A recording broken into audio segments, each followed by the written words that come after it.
Today we're having a lecture program by Sri Sanjeev Sanyal, who is a Principal Economic Advisor in the Ministry of Finance, Government of India. He will be talking on making economic policy in uncertain times. Ladies and gentlemen, please take your seats as the program is about to begin shortly. I also have a few housekeeping notes to make before we begin today's program. First, I would like to seek your cooperation in completing today's program. So I kindly request everyone to put your phones in silent mode to avoid interruption. Thank you for your cooperation and attention. Good evening, respected dignitaries, guests, invitees. It is such an honor to be the master of ceremony of this program. I am Joystree Hisnam, and on behalf of Manipur Thinkers Forum, would like to extend appreciation to all of you for taking your time off your busy schedules to join us here today. And I hope that we all will learn a lot today. And also, we have lined up an interesting session, and I think that it will be a very fruitful and engaging one. So as we move forward, allow me to extend our warmest greetings to our eminent speakers and guests and presiding members, and we request them to take their respective seats. Sir Lieutenant General Kamsam Himalay, retired. Sir, please take your respective seats here at the podium. Sir Lieutenant General, please give a round of applause for him. Sir Lieutenant General L. Nisikanta, retired, sir. Please give a round of applause for him. And Professor Dr. C.H. Priyoranjan Singh, Department of Economics, Manipur University. Sri Asmikumar Moirangthim, Chairman MDS and also Secretary of Manipur Thinkers Forum, to kindly have a seat. And the most important member, Sir Sri Sanjeev Sanyal, Principal Economics, Ministry of Finance, to please come on the podium. I would request everyone to please come up and fill the stage, front seats. Yeah, those on the back, please fill up the empty seats. So that the back would be empty. And the newcomer could sit.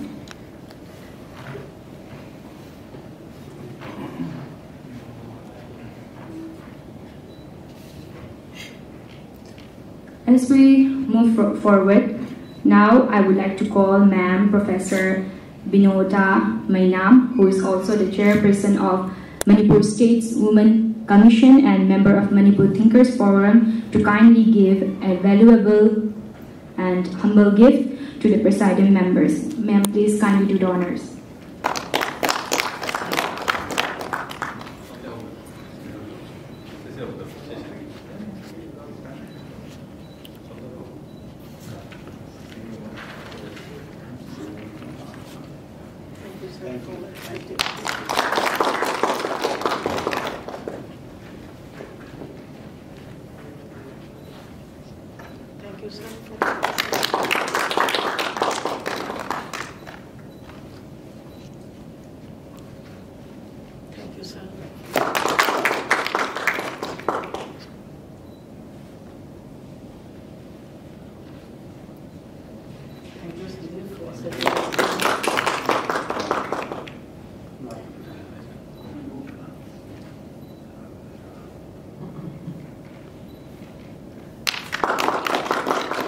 Thank you so much, ma'am.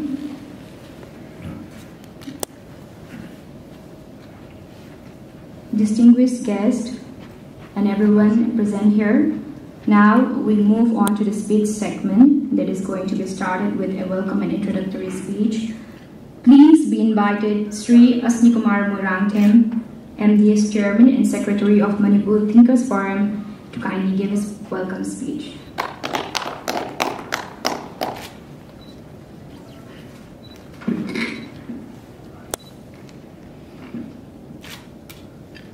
Good evening, everyone.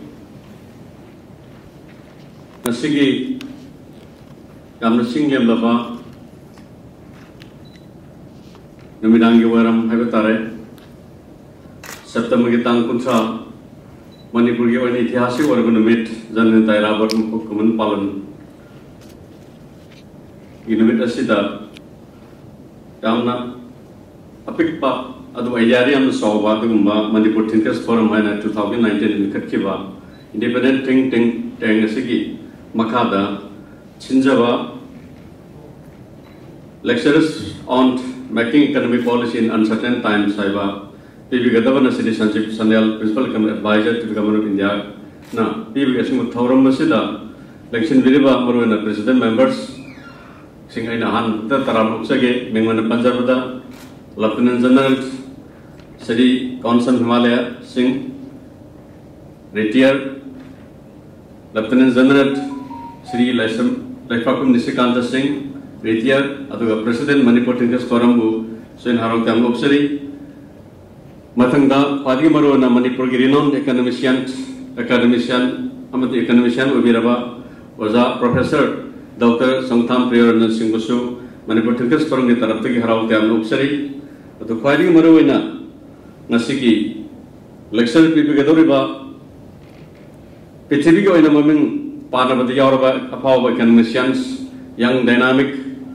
Aduga thinkers writer Mingwana Panjarabada Sri Sanjip Sanawal Ayana Manipur Thinkers Forum the Taraptaki Harao Tam Luxury.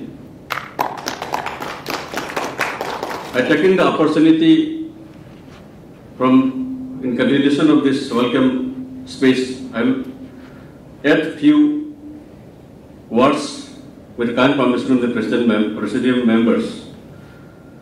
A very good evening to everyone gathered here for a lecture on making economic policy in uncertain times by Sri Sanjip Sanalji, Principal Economic Advisor to the Government of India. I, on behalf of the Manipur Thinkers Forum, I would like to give a hearty welcome to our President members, all the members. I would also like to express profound gratitude to Sanjip Sanalji and his spouse for gracing us with this presence. Today also happened to be a significant day of Manipur, as it is the birth anniversary of General Tairabon, which I already mentioned in my local dialect. A heroic figure who has persisted in his fight against social evils. In that same spirit, our state has persisted through many adversities, and finally it is on path of peace and growth, backed by an atmosphere conducive to business. We can safely say that now Manipur is a state where people can have aspirations of succeeding in their own ventures.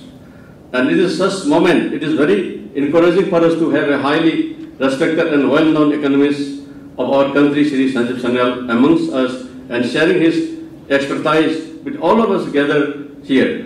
Sanjip Sanalji is someone no need to introduction. His work and unparalleled achievements speak for themselves. A man of many facets who is now one of the leading figures of India's economic transformation. From decades experience and expertise in global financial institutions, guiding young economists all over the globe in prestigious educational institutes and research institutes, to being one of the main architects of the G20 group response to the COVID-19 global pandemic. It is to say that Sanjip Ji has made his mark all over the world with his work. Here, we will get to pitch the brains of an individual who has seen and experienced. I will all of you an eventful and memorable evening with Sanjip Ji. Thank you all.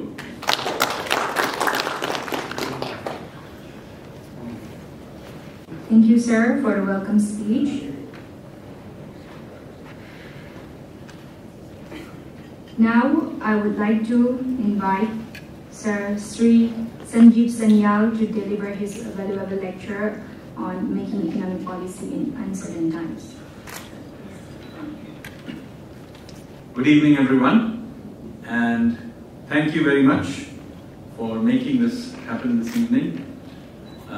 Let me begin, of course, by thanking Manipur Thinkers Forum and my friend Ashim who worked quite hard to put this together with obviously somewhat difficult times that we are in, where we have lots of restrictions, and to bring together perhaps the who's who of this city here this evening. I know I have at least 2 professors and I have 2 lieutenant generals, so I have to be quite careful what I say.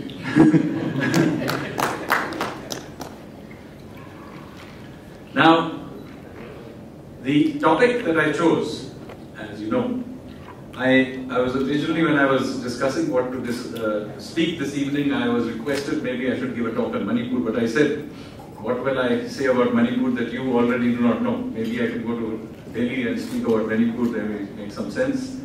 So I said I'll speak about something I know something about. And so I chose this topic called decision making or policy making in the economic space during uncertain times. And you will agree that the last 18 months have been particularly uncertain. And I have had the fortune or misfortune of being one of the people who had to take many complicated, difficult decisions over the last 18 months, both in the space of India's economic decision making, but also as co-chair of the G20's Framework Working Group, which is one of its main tracks, also for the world. So I was one of the main co-authors of the Global Action Plan. And so I've had to deal with all kinds of very difficult decisions and situations which are completely and continuously evolving when you have no idea what we are heading into. Now I know the 2 lieutenant generals will appreciate what I'm going to talk about, because there is a very famous dictum in military strategy which was said by one of the greatest generals ever. The general's name was von Moltke. He was one of the great Prussian generals of the 19th century. And he said, no great plan survives the firing of the first bullet. So I can quite appreciate that, because you can imagine planning in these environments is not easy. But it is also to be understood that much of what the response we were doing has to also be seen in the context of the fact that the field of economics itself is going through very radical changes.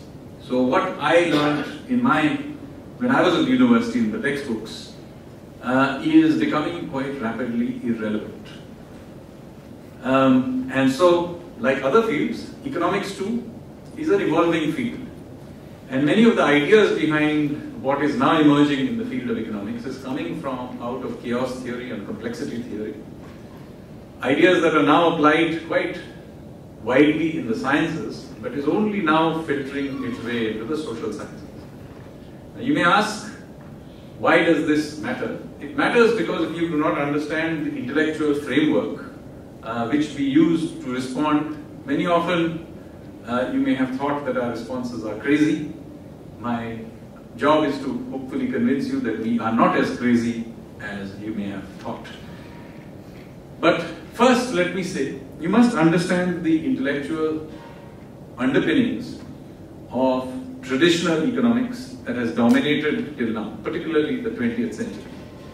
Now, 20th century economics derived itself essentially, and many people may not realize this, from Newtonian mechanics. So the end of the 19th century and the early 20th century was all about Newtonian mechanics, which is why economics is full of terms which are mechanical terms, like levers of fiscal and monetary policy, or you will hear the term liquidity, or the term equilibrium, and so on and so forth.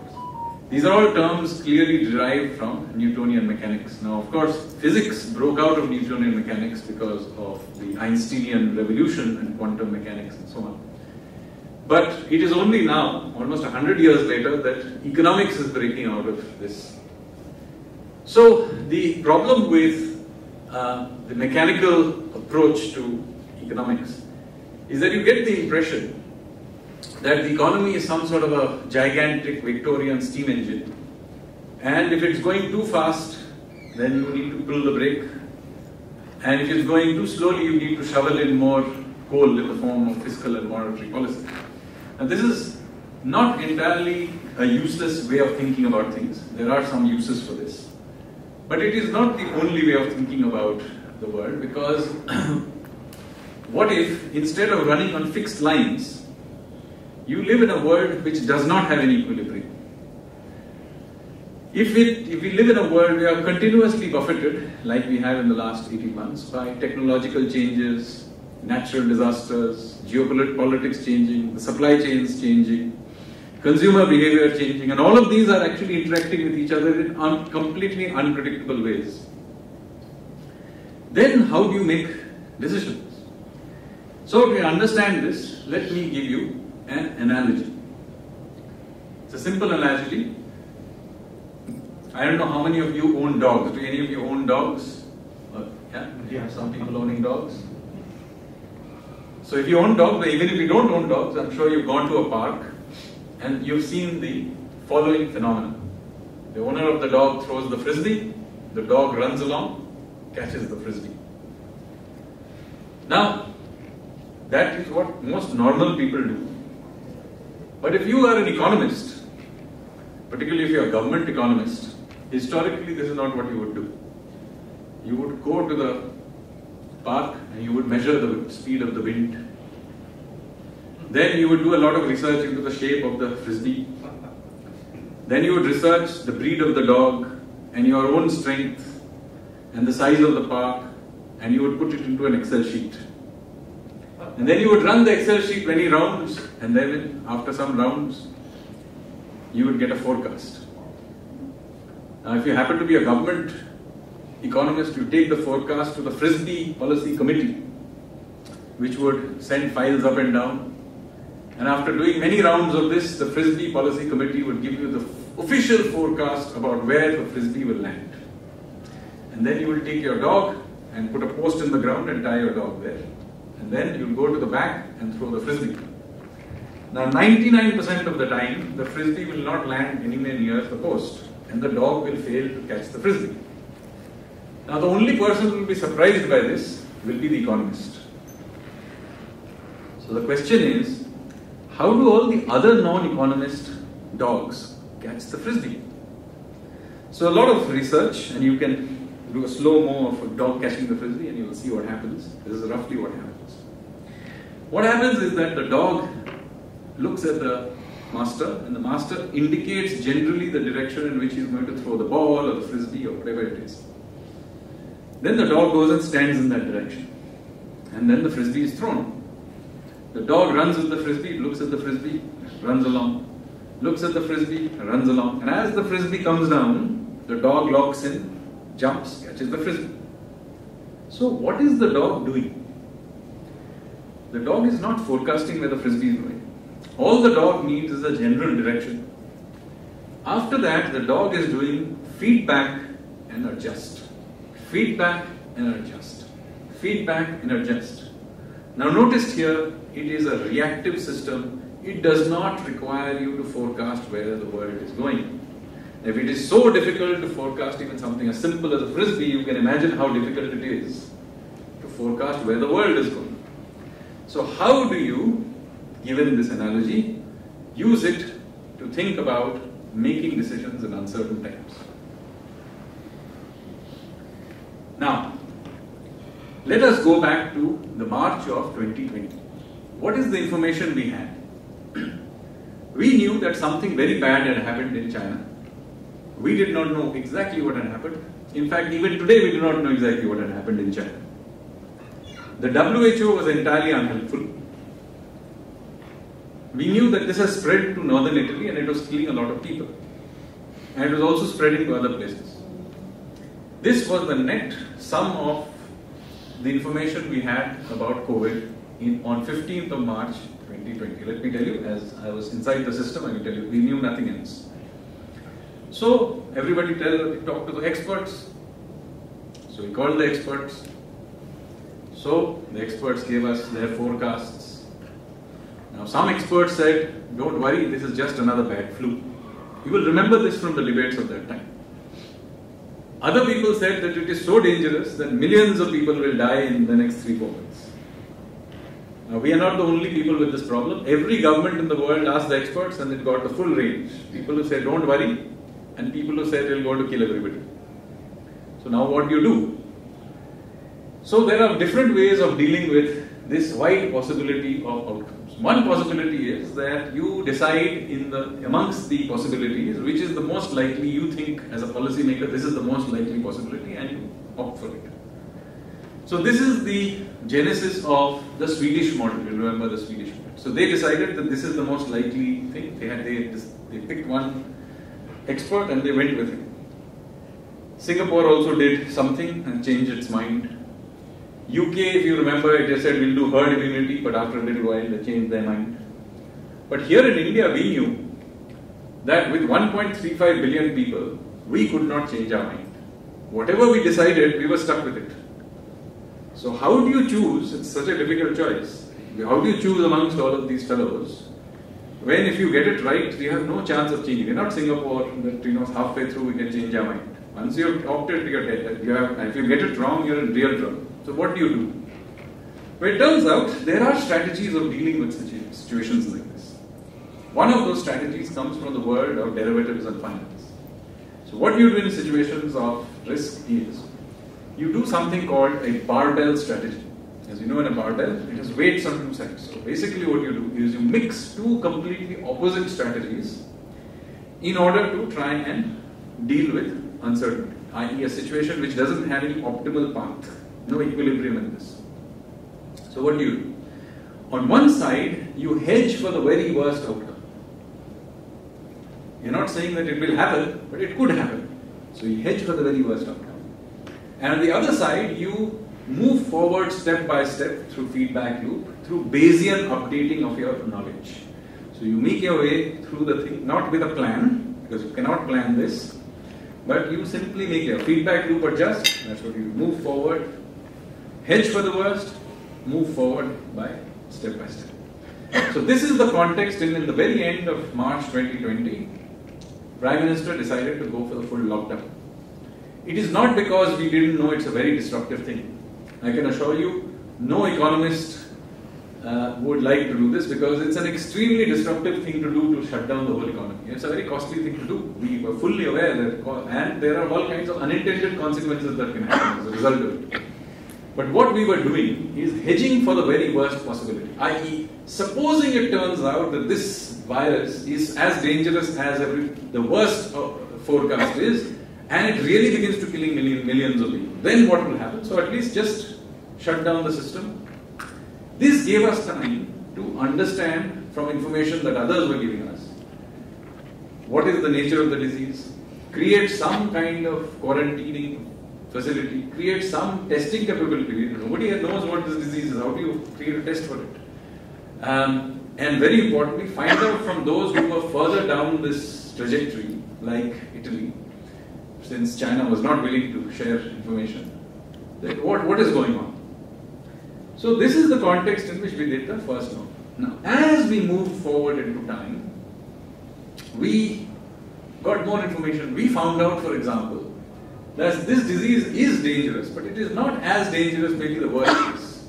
More importantly, it is particularly dangerous for certain demographics, people who are older, people who have comorbidity. It is not so dangerous for children, for example. So, gives us some confidence. We also found out it's airborne. So, initially we didn't even know why it was spreading. So, in this context, the whole concept wear a mask. And then we began to open things up, little carefully initially and then more and more. So, by September, we had significantly opened the economy up. Now, interestingly, this first wave peaked in September. That's when the most cases happened, and people often ask me, why were you willing to open out in September when you were willing to do a full lockdown in April when there were very few cases? The reason for it is very simple, because in April I had no information, so I had to be very careful.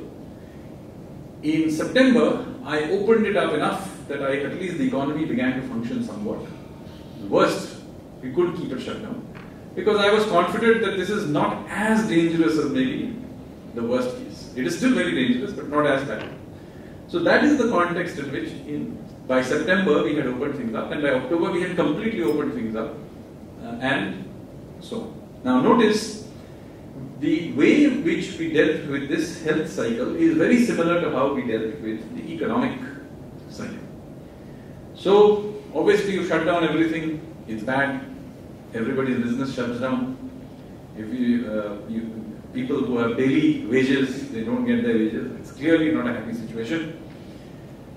So we were advised by many people, and this happened, many international experts, Nobel laureates, all kinds of other people, advised the world, not just India, that you must have these huge $1 trillion packages to reinflate the economy. But you see, there is a problem here. What is the point in trying to reinflate the economy when we ourselves have shut it down for health reasons? It's like pressing the accelerator when you have got your foot on the brake. I have stopped you from going to the markets. If I give you some more money, it's not reinflating the economy. I have shut the market down. So again, in this situation, since we didn't know how long this would last, so we took a view that this is not a sprint, it is a marathon. There is no point in spending our limited fiscal resources in doing one big $1 trillion reinflation package. Many countries did that. Maybe they had more resources, but they later discovered it was not a very helpful thing to do. To suddenly try and reinflate the economy. Instead, what we did the same thing with the barbell strategy, which is hedge for the very worst outcome, and then make our way forward. So what did we do? We made sure that 800 million people had food. So nobody should starve. So world's largest food program. This is not an attempt to revive the economy. This is just a safety net. We're hedging for the worst. Same thing, small amounts of money through Jan Dhan accounts to the poor. Now somebody said, what is the point of giving only 6,000 rupees to the very poor? By the way, we are not trying to reinflate the economy. We're just trying to make sure that nobody dies of starvation or something like that. Same thing we are doing with small business. We said we'll push back all the deadlines. Also, we suspended the insolvency and bankruptcy code. We pushed back, GST and other requirements. Why? We don't want large numbers of cascades of defaults hitting the system. Again, this is not attempting to revive the economy. All we are attempting to do is to make sure that the system doesn't jam. This is just a safety net. And we kept it somehow going like this, with a lot of pressure, by the way, to do bigger and bigger things. But then as we became more confident, you will remember, we began to do medium-sized packages. So not a one big package, but Nirmala Sitharaman, Honorable Minister of Finance, you will remember, did a series of medium-sized packages throughout June, July, August. And people say, why are you doing all these things? You don't know what is going on, you don't have a plan. No, we don't have a plan. We are responding to the situation as it is evolving. So we will continue to do medium-sized packages. Why not one big package? Well, because we have to conserve the resources so that we can do it for a longer time. So by the time we reached October, cases began to come down. So, this is good. We can open the system up. And so we began to spend a lot of money from a lot of infrastructure projects, etc. We spent a lot of money. So a dramatic increase in capital expenditure, you will remember. And so the economy suddenly began to pick up. So a lot of people were surprised how fast the Indian economy began to revive in October, November, December, even into January, February, March. In fact, by the quarter of January to March, our economy was actually back to where we were before COVID had hit. One of the very few economies in the world where we had accelerated this fast. But the problem with uncertainty is the following problem. We got hit by the second wave. Now some people will say you should have known that the second wave will come. So-and-so IIT had this model and they had forecasted it. The problem is that there were many models forecasting many things. It is impossible for us to have known ex ante which of these models is going to be right. You see, if you get a whole bunch of monkeys throwing darts at a board, some of them will hit the bullseye. The problem is knowing which monkey is going to hit the bullseye ex ante. So this is the reason we knew that there was a possibility of a second wave. But what do? Do I again begin to shut things down? No. So if you will remember, at that time, Modi ji came on television and said, please continue to wear your masks. We do not know exactly, but unfortunately by this time we were feeling so confident that many people began to become too relaxed. And we got a second wave, a very serious second wave from a health perspective. But this time, even though the second wave was much more serious from a health perspective than the first wave, we did not shut the economy down. Now again people ask, why did you not shut the economy down in the second wave, which was much more serious, when we were happy to shut it down in the first wave? Well, again it comes to information. Even though the second wave was much more serious, we knew much more about the disease in the second wave than we knew in the first wave. So we did not want to do a full lockdown because the economic consequences are very large. So, I can continue. Yes, sir. So, what we decided is that since this is about feedback loop, and feedback loops are much more efficient locally than they are. By the time the information gets to Delhi, it's already several days old. Let the states run the lockdowns. Rather than do a national lockdown, let the states run the lockdown. Because after all, not every part of the country is going to get a second wave at the same time. So no point shutting the whole country down. Let the states do it. And initially we thought that even the vaccination program can be run like this. The thing we discovered is that while lockdowns are more efficiently run like this, it turns out vaccination programs are not well run like this. Because different states then began bargaining with the vaccine manufacturers and was causing confusion. You will remember that as well. And also, if every state begins to have its own certification, then there will be complete confusion because you will take certificate from here, Manipur, and you will go to Maharashtra and they'll say, who are you? So we need a nationwide certificate, and of course when international travel happens, we will also need an international certification. So for all these reasons, we decided to re-centralize the whole process back to the center. So notice here what we are doing, continuously taking feedback and responding. This is not a case of having some grand plan right at the beginning. All we are doing is watching what is happening and hoping that we are responding fast enough. Now somebody will criticize us and say that this is reactive, and my answer is absolutely yes. We are reacting to the situation because in uncertainty that is the best you can do. Now some of you, if you are from IT background, you will know something called Agile. Any of you from IT, you will know this.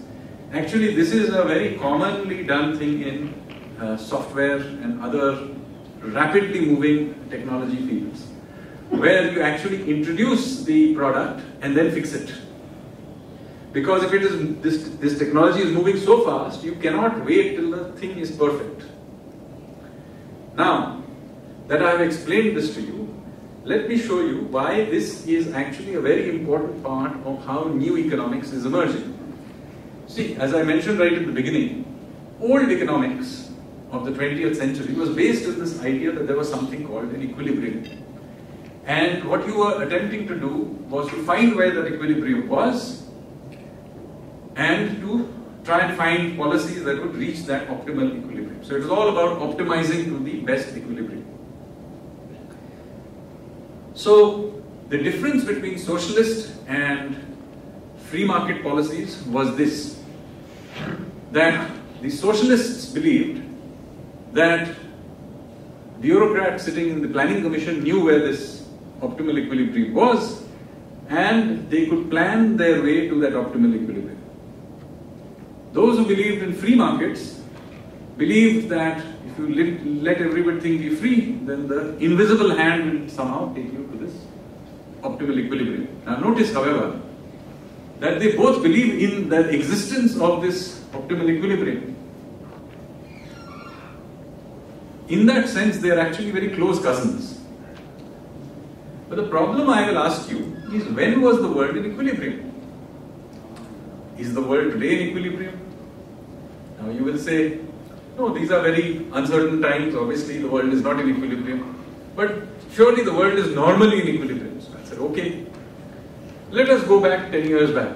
Was the world in equilibrium then? We had the great financial crisis then and there was complete chaos at that time. And that time people said that was the worst thing that could happen. So 10 years ago was not an equilibrium either. Okay. So let us go back another 10 years to around about the year 2000. At that time we had just gone through the Asian crisis. We went through the dot-com bubble burst. In fact, the one crisis that everybody had forecast, which is Y2K, actually didn't happen. Just to tell you how uncertain uncertainty is. So that surely was also not equilibrium.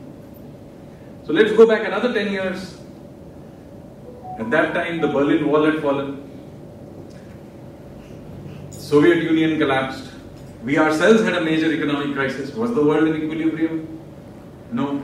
So I can go through all of human history and you will discover that the world has never been in equilibrium. So why are we so obsessed in the field of economics with this superstition called equilibrium?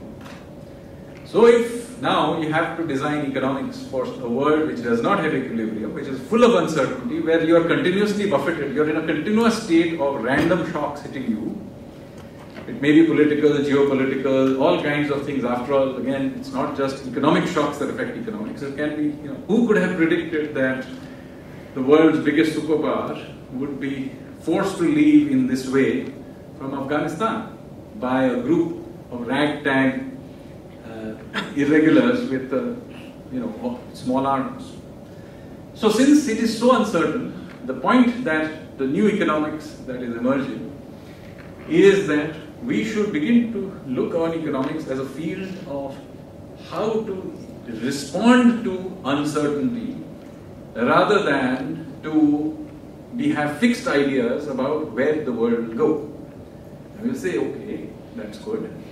It's okay for maybe short-term response to something like COVID. How do you respond to larger ideas about, economic vision using some really flimsy thing like response? So there I would argue, well, you can actually hardwire this new approach into a different way of doing policy and what your priorities are. So, if I'm making even long-term policy over the next 10 years, and I know that technology will be different into the future, basically, the point that a policymaker from this chaos complexity theory world will say is that the one and only thing we can be sure of into the future is that the post-COVID world will not be a re-inflation of the pre-COVID world. That is one thing we can be reasonably sure, because the technologies will be different. Already the geopolitics with COVID and everything has changed. The supply chains are changing very quickly. Consumer behavior has almost certainly changed. I cannot believe that 2 years from now, after going through this shock, we will be behaving in exactly the same way as before. So all of these things have happened. So what should we then do? So the first and most important thing is to go back to the barbell strategy. In the barbell strategy, what are the two? One is resilience and the other is flexibility. The step-by-step Bayesian updating, this is a premium on flexibility. So unlike in the old thinking, you are not giving a premium to planning, but to flexibility and adaptability. And the other side of it, you give a premium to resilience to shocks. Because you always are worried that the worst case may happen. So how does this fit through to some of the economic policies you've been hearing in recent times? First of all, on flexibility. Now, Indian economic policy in the last 18 months has been quite unique in the world in that, unlike almost every other country in the world which has basically been trying to revive demand through various kinds of stimulus policies, Indian economic policy has put a lot of stress on supply side management. We have done a huge number of reforms, including ones that may be unpopular in some parts of the country.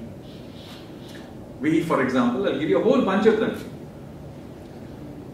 Just 3-4 months ago, we opened up the drones sector, which will be a huge sector, by the way.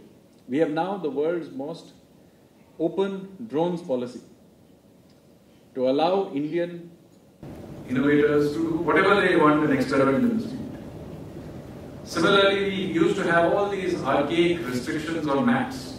Any of you who have worked with anything to do with maps will know Survey of India is a real troublesome fellows. And for the last 200 years, since the East India Company, they had a monopoly on making maps in India. So much so that the Google Maps you all use was actually technically illegal till as recently as March, because it was violating the Survey of India monopoly.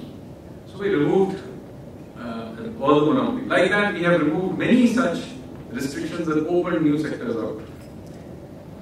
We debated labor laws from when I was at university. For 30 plus years we debated labor laws. We have passed all those labor laws. We removed retrospective tax, which is a completely unfair tax that was introduced. We removed it. We are willing to privatize and monetize government assets.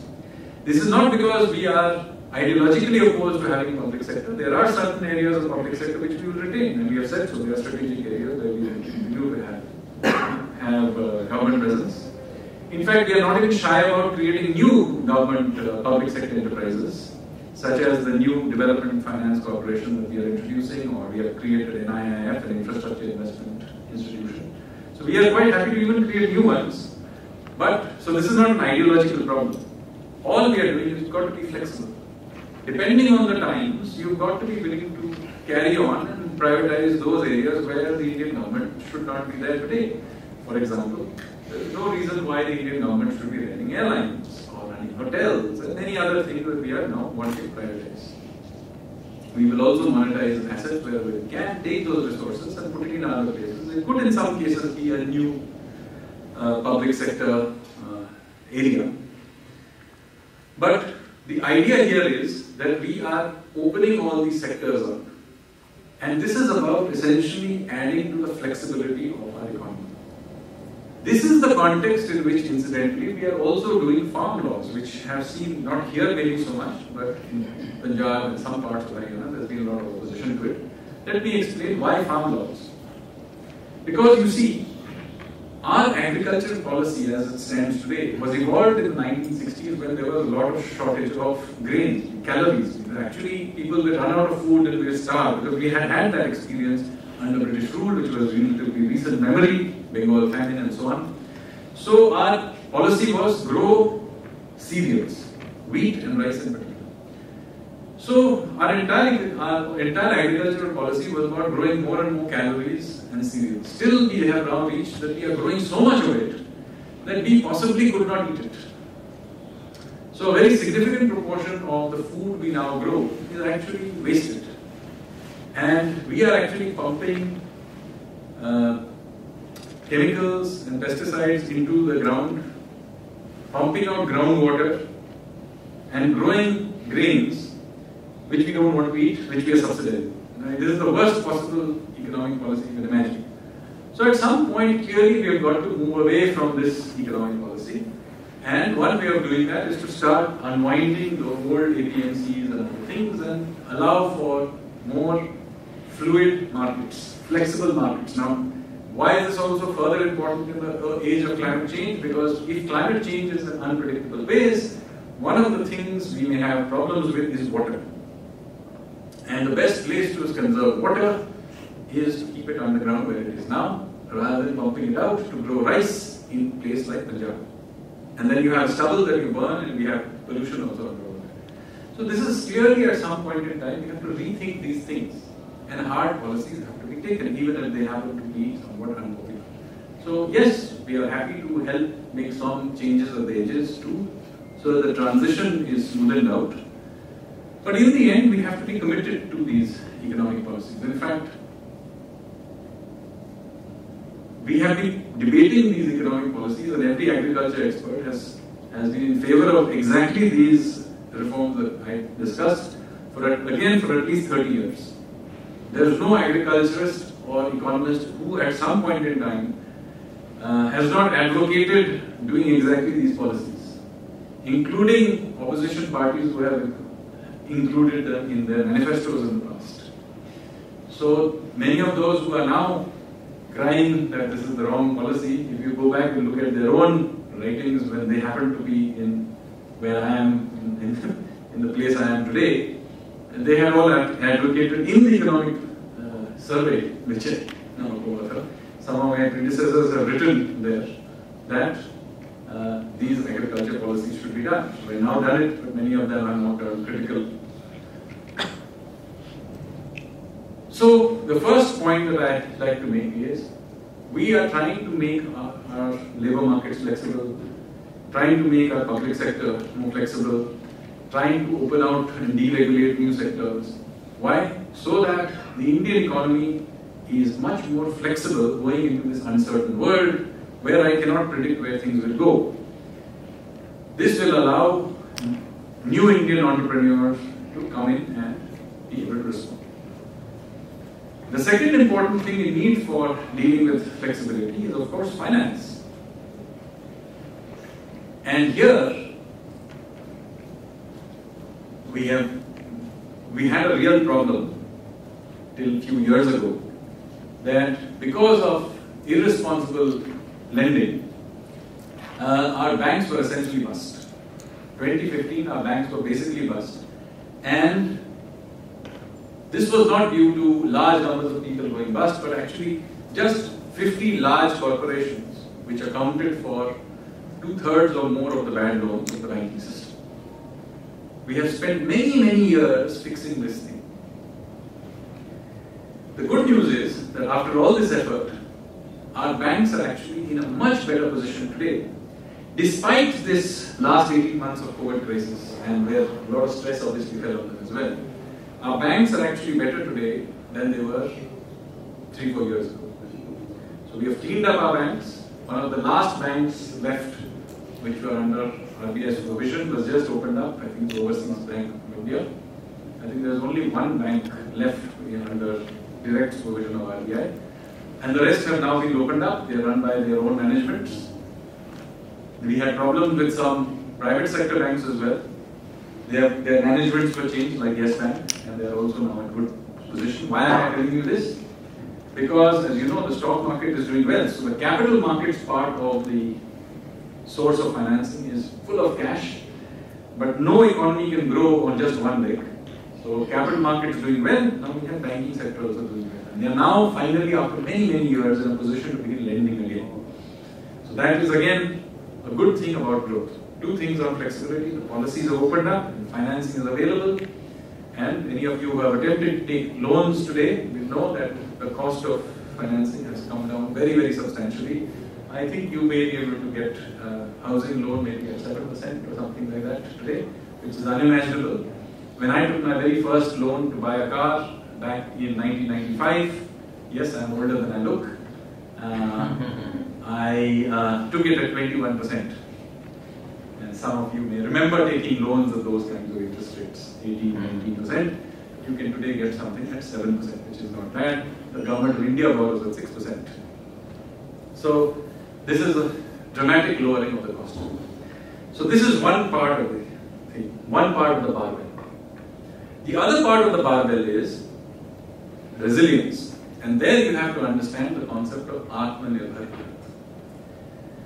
Atmanirbhar Bharat is very often translated as self-reliant India.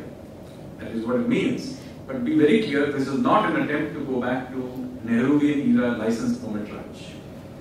It is also not an attempt to create import substitution of the pre-1991 era, because we also know that failed. So what is Atmanirbhar Bharat? Atmanirbhar Bharat is simply paying attention to the policies to be able to leverage internal strengths and be able to safeguard our interests where necessary without being ideological about it. So I'll give you some examples so that you know exactly what I mean.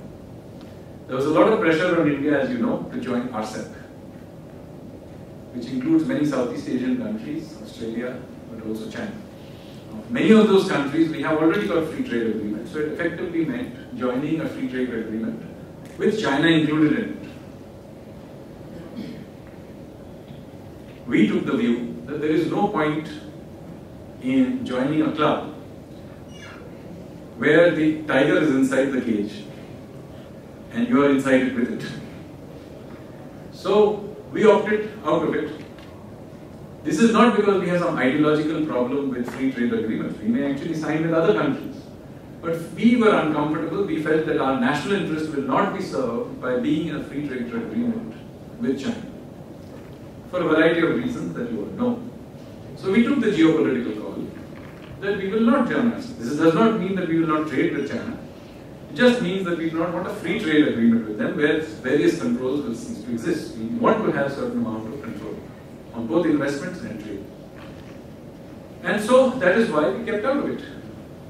Similarly, we have been willing to provide certain amount of protection to certain kinds of sectors. This is not protectionism of the old kind. Again, let me give you an illustration. Everybody knows that India has a very competitive pharmaceutical sector. We are one of the world's largest producers of generic drugs. But during this crisis, we discovered that many of these companies are heavily dependent on single foreign source, very often China, but even for certain vaccines, we were dependent on America, and you can certainly have this switched off for a variety of reasons. Maybe political reasons that they switch it off. Maybe an earthquake, a natural disaster that will cause it. But if your entire industry is dependent for critical inputs on a single source, then it is a dangerous thing, and it is worthwhile to protect our interest that these critical ingredients are produced at home, and so we are willing to provide special protection to them. This is not hiding behind tariff walls, protectionism, and so on. This is simply being practical. In fact, we have to have the same kind of thinking also for chips. Today we have one of the world's largest automobile industries, but our factories are not functioning at full capacity, not because there is no demand for cars. In fact, we have lots of demand for cars. As we have come out of the second wave, in fact, there is plenty of demand for cars. We have plenty of demand for exports of our cars also. But we can't use our factories. We build the whole car, but some small parts of chips are not there, and modern cars need chips. Everything is electronic. So, because in Germany and in Taiwan there were disruptions in the factories, worldwide there is a chip shortage. So we can produce the whole car, but not this chip. So we are stuck. Again, because we do not have fab plants here in India, we don't produce chips.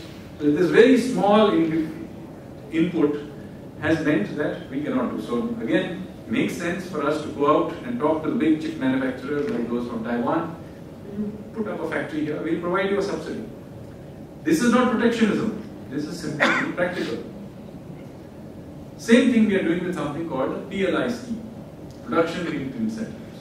We are telling companies that in sectors that can be globally competitive, that we will give you incentives to make bigger and bigger factories so that you can get scale. One of our problems in India for competing with China or even Vietnam is that, when we look at a factory and say 2,000-3,000 people, we get excited and think that they are big factories. Actually, no. Globally, a 2,000-3,000 person factory is nothing.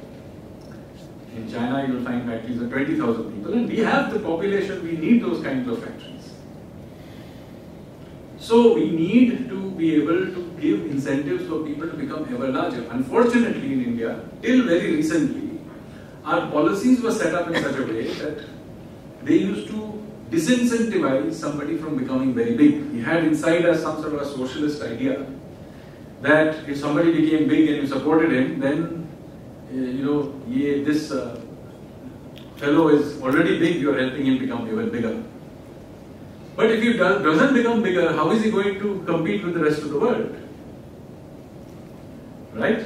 So, we need very large global champion companies, and the only way to get there is to incentivize our companies and provide them support to become very big. Now, some of those companies may not be even Indian companies. Let foreign companies come here and produce. And after all, what is my thing in this? I want to create jobs. So, important thing here is that we have created this and we are getting a lot of good traction in certain areas like electronics. We have big factories are coming up. Some of the largest cell phone manufacturing companies have just set up. Samsung's largest facility is actually just in Noida. Similarly, we are building some very large factories in other areas as well. The world's largest scooter manufacturing factory has just been opened by Ola. It's an electronic scooter manufacturing company. Incidentally, it's fully run by women. And it has come up, I think it's near Chennai. And so on. So finally, we are building factories to global scale. So I hope I've given you some flavor of our thinking. When you're looking at the future, two things matter. My ability to plan is not as important as my ability to be able to be resilient and flexible in an uncertain world. So this is the point I wanted to make. Hopefully you have a flavor of how we are thinking. I'll be very happy to answer any questions you may have. Thank you very much. Will I answer questions? Yeah, correct. I am the project director. My name is Ranjan Yumnam, and I work under Sir Asni Kumar. He is my chairman of Manipur Development Society. Sir, the topic today is lecture on making economic policy in certain uncertain times. Making economic policy in uncertain. Why don't we call it making social policy in certain times? Sir, let me just make myself clear. Demonetization was an economic policy in one of the normal times. So, did it have any economic value in terms of we thought that there would be a lot of black money recovered because of the monetization. Did it happen, sir?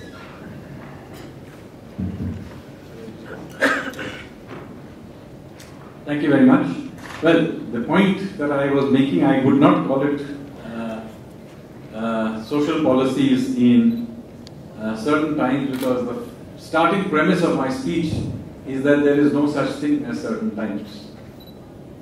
And, well, economic policy is part of social sciences, so, I'm an economist, so I call it economic times, but obviously there are linkages with society and everything. So, what you want to call, what nomenclature you want to use, I'll give it to you. It does not matter. But you specifically asked me about demonetization, which I have answered. First of all, let me say that I have no great insight into the exact workings of demonetization, because by virtue of being the principal economic advisor, because I joined after it happened. So I have no insight about what happened during that period. Arvind Subramanian was the chief economic advisor at that time, was the person in charge, so he may have better insights. But if you're asking me about the impact of that I can give you some flavor. There is no doubt that India has a serious problem with black money. That is, I think. Now the question is, if you do not fix it, there are certain major problems that causes, distortions that causes. One is, of course, a moral one, which I'll leave aside for the moment. The other practical problem it creates is the following. You see, if you want a flexible economy, what you want is a very simple, low rate of taxation for everybody. Ideally, what you should have is a very simple rate of taxation, simple tax system, and a very low rate of taxation, so that everybody is happy, nobody minds paying taxes, collect enough taxes and get on with it. But this can only happen if everybody actually pays taxes. So you are now in a circular problem that you have a complicated tax system and unnecessarily high, in some cases, high tax rates. You cannot lower it because you need the money. But because you cannot lower it and you have to keep a complicated system to catch the people who are trying to escape the system, you make it complicated, therefore people try to escape it. So you are now in a vicious circle. How do you break out of this vicious circle? So you have to do something to try and force people to pay taxes. At one point in time, you improve everybody and force them into paying taxes. Then you get into a virtuous cycle where more taxes come in. Since more taxes come in, I can simplify and lower taxes. Because I simplify and lower taxes, the incentive to be black money goes down. So more people again pay taxes and I can lower taxes. So you get into a virtuous cycle. So my aim is to somehow get into this virtuous cycle. So this is the context in which you have to see demonetization. It is not to be seen in isolation. It is an attempt to knock India into this virtuous cycle. Okay. So demonetization is only one step in that direction. The other part of it is to get everybody digitized. Because the more stuff goes onto the digital platforms, I can keep track of. So you have to see them together. And a lot of effort has gone into digitizing everything. Get everybody onto Aadhaar cards. Try and get as much information cross-linked from PAN number to everything else, so that you can keep track of when you try and purchase something. Your Aadhaar card is used, that is linked to your PAN number. So, but all that can happen once you have one digital platform using the CAM Trinity on one side, and you have forced everybody through one-time demonetization to just shock the system. And in this limited space, it has been very successful. India is actually the world leader in terms of the amount of digital transactions we do every day. I don't know if you realize that. The UPI platform on which the BMAP and all of these things are function is the world's largest digital platform. I think it does some incredible 63 billion transactions or something. Just came out, you may have seen it. So it is a huge platform. This is one part of moving on to this. The other part of knocking the system into a better transaction system has been GST. Now I know initially when GST was introduced, everybody hated it. And those who introduced GST were aware that when you introduce something as drastic as GST, it was not going to work. Somebody had announced this at the beginning, you would have thought this is crazy. But now that you understand our thinking, it's not. See, when you do a very complicated change like GST, you have to simply do it and then fix it. If you try to create a perfect system up front, same problem with the dog and the frisbee, we would never have been able to. In fact, many of the things that people thought would go wrong when you introduced GST did not go wrong. But the things that went wrong were things that nobody had imagined. Who thought that the error correction button on some page was not going to work? Those are the error problems that we found. But through iterative changing, now the GST system we have is I think most fair people will agree, is a radical improvement on the system, old system we used to have, which was every state has its own service tax, there used to be octroi taxes, all kinds of complicated taxes. I mean, if you send something from Mumbai to Imphal, the number of state boundaries that had to go through would drive things crazy. GST is a much simpler system. I think it's much better than whatever existed. We can still improve it, but I'm quite certain that my grandchildren will be using some derivative of this current system. Hopefully they'll have further fixed the digits, but this will be somewhat the same, broadly the same system they will be using. Another major change in the same thing is something called the Insolvency and Bankruptcy Code. If you live in a world that is continuously churning and changing, you have to allow for old companies to die. But we had a system by which old companies would be kept alive somehow, put them in EIFR or some such place and keep them alive forever. They all say, oh my God, if we shut down this one, there will be job loss. And there was a lot of pressure from the very big industrialists that if you make them go bust, then how people will perceive and so on.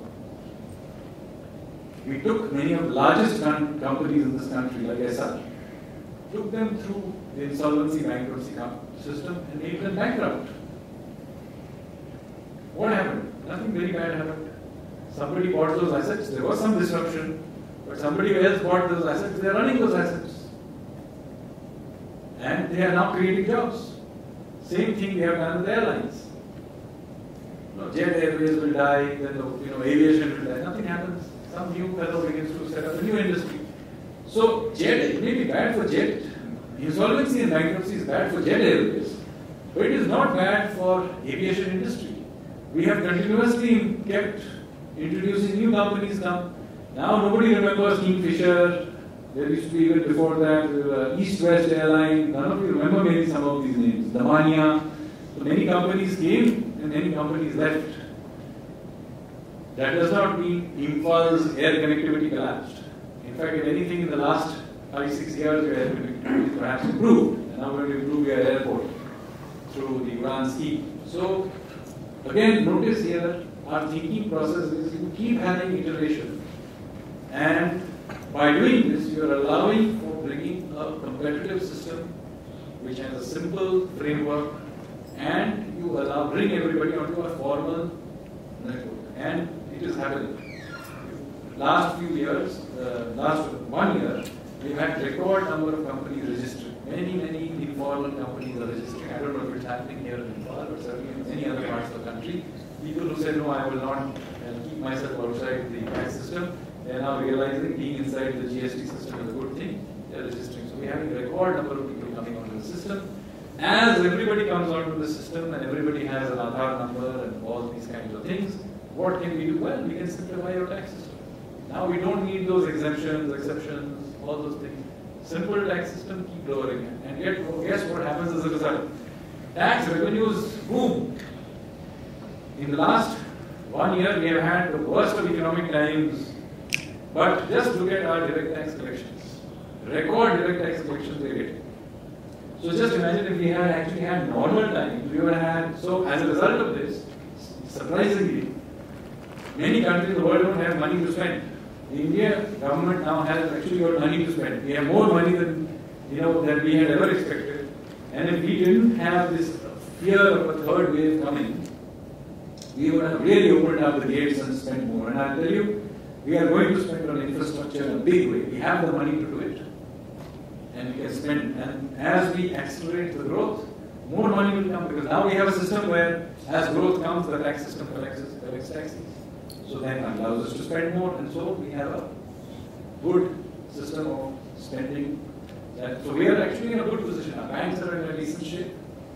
We have allowed many of the inefficient companies to die, and we have a tax system that now collects taxes. So you see, as the economy comes back, our GST will again spike back up.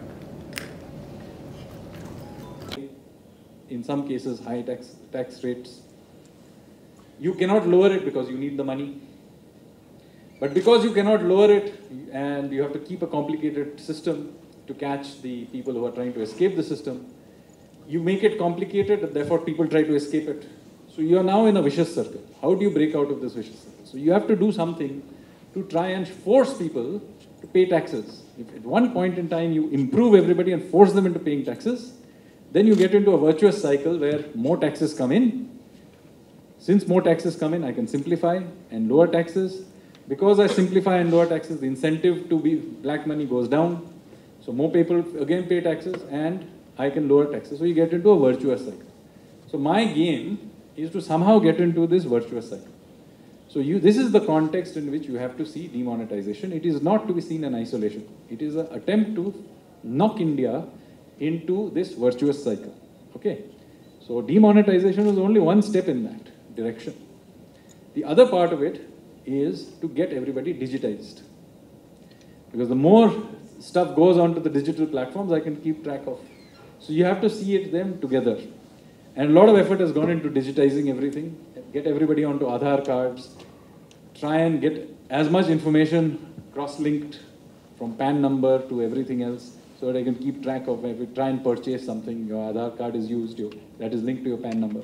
So, but all that can happen once you have a digital platform using the JAM Trinity on one side, and you have forced everybody through one-time demonetization to just shock the system. And in this limited space, it has been very successful. Then India is actually the world leader in terms of the amount of digital transactions we do every day. I don't know if you realize that. The UPI platform on which the BHIM app and all of these things function is the world's largest digital platform. I think it does some incredible 63 billion transactions or something a month. Just came out, you may have seen it. So it is a huge platform. This is one part of moving on to this. The other part of knocking the system into a better transaction system has been GST. Now I know initially when GST was introduced, everybody hated it. And those who introduced GST were aware that when you introduce something as drastic as GST, it was not going to work.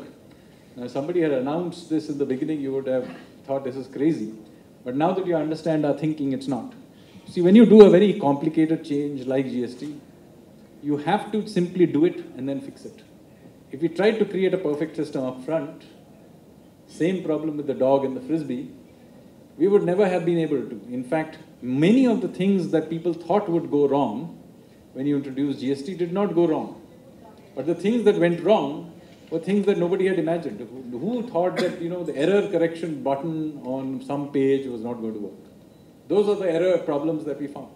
But through iterative changing, now the GST system we have is I think most fair people will agree, is a radical improvement on the old system we used to have, which was every state has its own service tax, there used to be octroi taxes, all kinds of complicated taxes. I mean, if you sent something from Mumbai to Imphal, the number of state boundaries it had to go through would drive things crazy. GST is a much simpler system. I think it's much better than whatever existed. We can still improve it, but I'm quite certain that my grandchildren will be using some derivative of this current system. Hopefully they'll have further fixed the glitches, but this will be somewhat the same, broadly the same system they will be using. Another major change in the same thing is something called the Insolvency and Bankruptcy Code. If you live in a world that is continuously churning and changing, you have to allow for old companies to die. But we had a system by which old companies would be kept alive somehow, put them in BIFR or some such place and keep them alive forever. We're all scared, oh my God, if we shut down this company, there'll be job loss. And there was a lot of pressure from the very big industrialists that if you make them go bust, then how people will perceive and so on. We took many of the largest companies in this country, like SR, took them through the insolvency bankruptcy system and made them bankrupt. What happened? Nothing very bad happened. Somebody bought those assets. There was some disruption, but somebody else bought those assets. They are running those assets. And they are now creating jobs. Same thing we have done with airlines. Jet Airways will die, then the aviation will die. Nothing happens. Some new fellow begins to set up a new industry. So it may be bad for jet. Insolvency and bankruptcy is bad for Jet Airways, but it is not bad for aviation industry.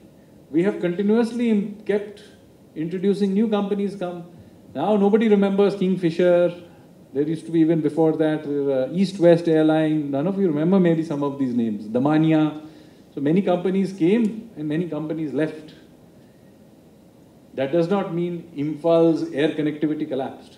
In fact, if anything, in the last 5-6 years, your air connectivity has perhaps improved. And now we're going to improve your airport through the Udan scheme. So again, notice here, our thinking process is you keep having iteration, and by doing this, you are allowing for bringing a competitive system which has a simple framework, and you bring everybody onto a formal network, and it is happening.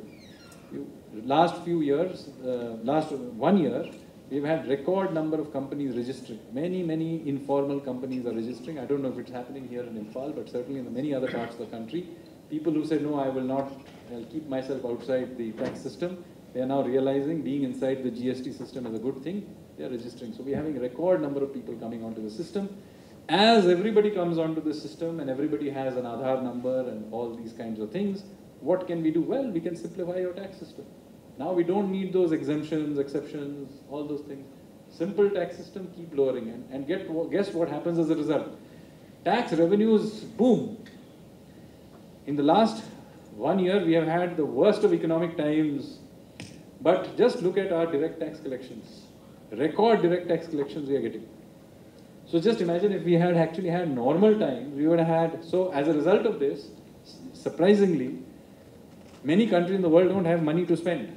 The India government now has actually got money to spend. We have more money than we had ever expected.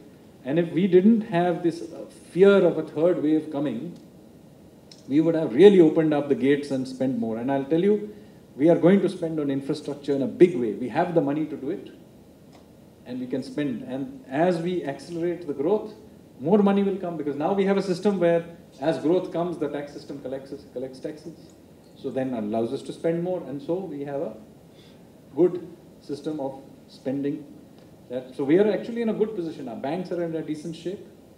We have allowed many of the inefficient companies to die, and we have a tax system that now collects taxes. So you see, as the economy comes back, our GST will again spike back up.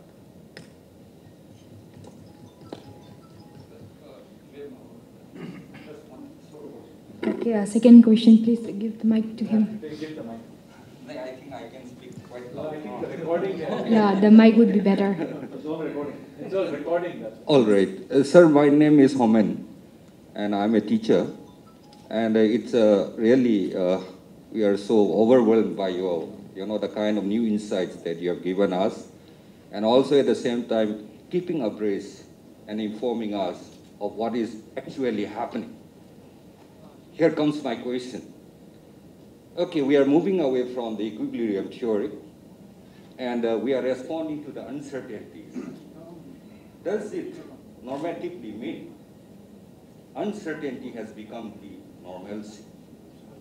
Because chaotic theory or chaos theory also proposes that, somehow we have to make a meaning out of it. Series of responses. And basically you have been talking about the responses. And somehow those responses, and ultimately for what end? I think this is the philosophical premise of all these economic theory. Thank you. The question you asked is that the crux of the point I was making. No, we got the crux. So I will illustrate the. Yes, the philosophical premise of this Yes. responding. Are we trying to create a kind of order? If we argue that we are moving out of the equilibrium, do we still believe in order? It's a very good question. So let me answer What are the this. responses? Yeah, it's actually a very, very intelligent question, because you see, human beings love order. And when I begin to give complexity theory-based answers, particularly those who are schooled in more established conventional schools, they find it very disorienting. Because I am starting by saying there is no such thing as order. But you have to recognize I am not making the world more chaotic. The world is chaotic. All I am doing is accepting the chaos of the world. Now the question is, what do I do? So, in order to explain this, let me again illustrate how the philosophy thinks about these issues. I will take an example outside of economic theory, because I've said a lot about economics. Let me take you to some other space. Very often an analogy is better. Let's go to the field of urban theory. Now, if in India, you ask anyone, what is the best planned city in India?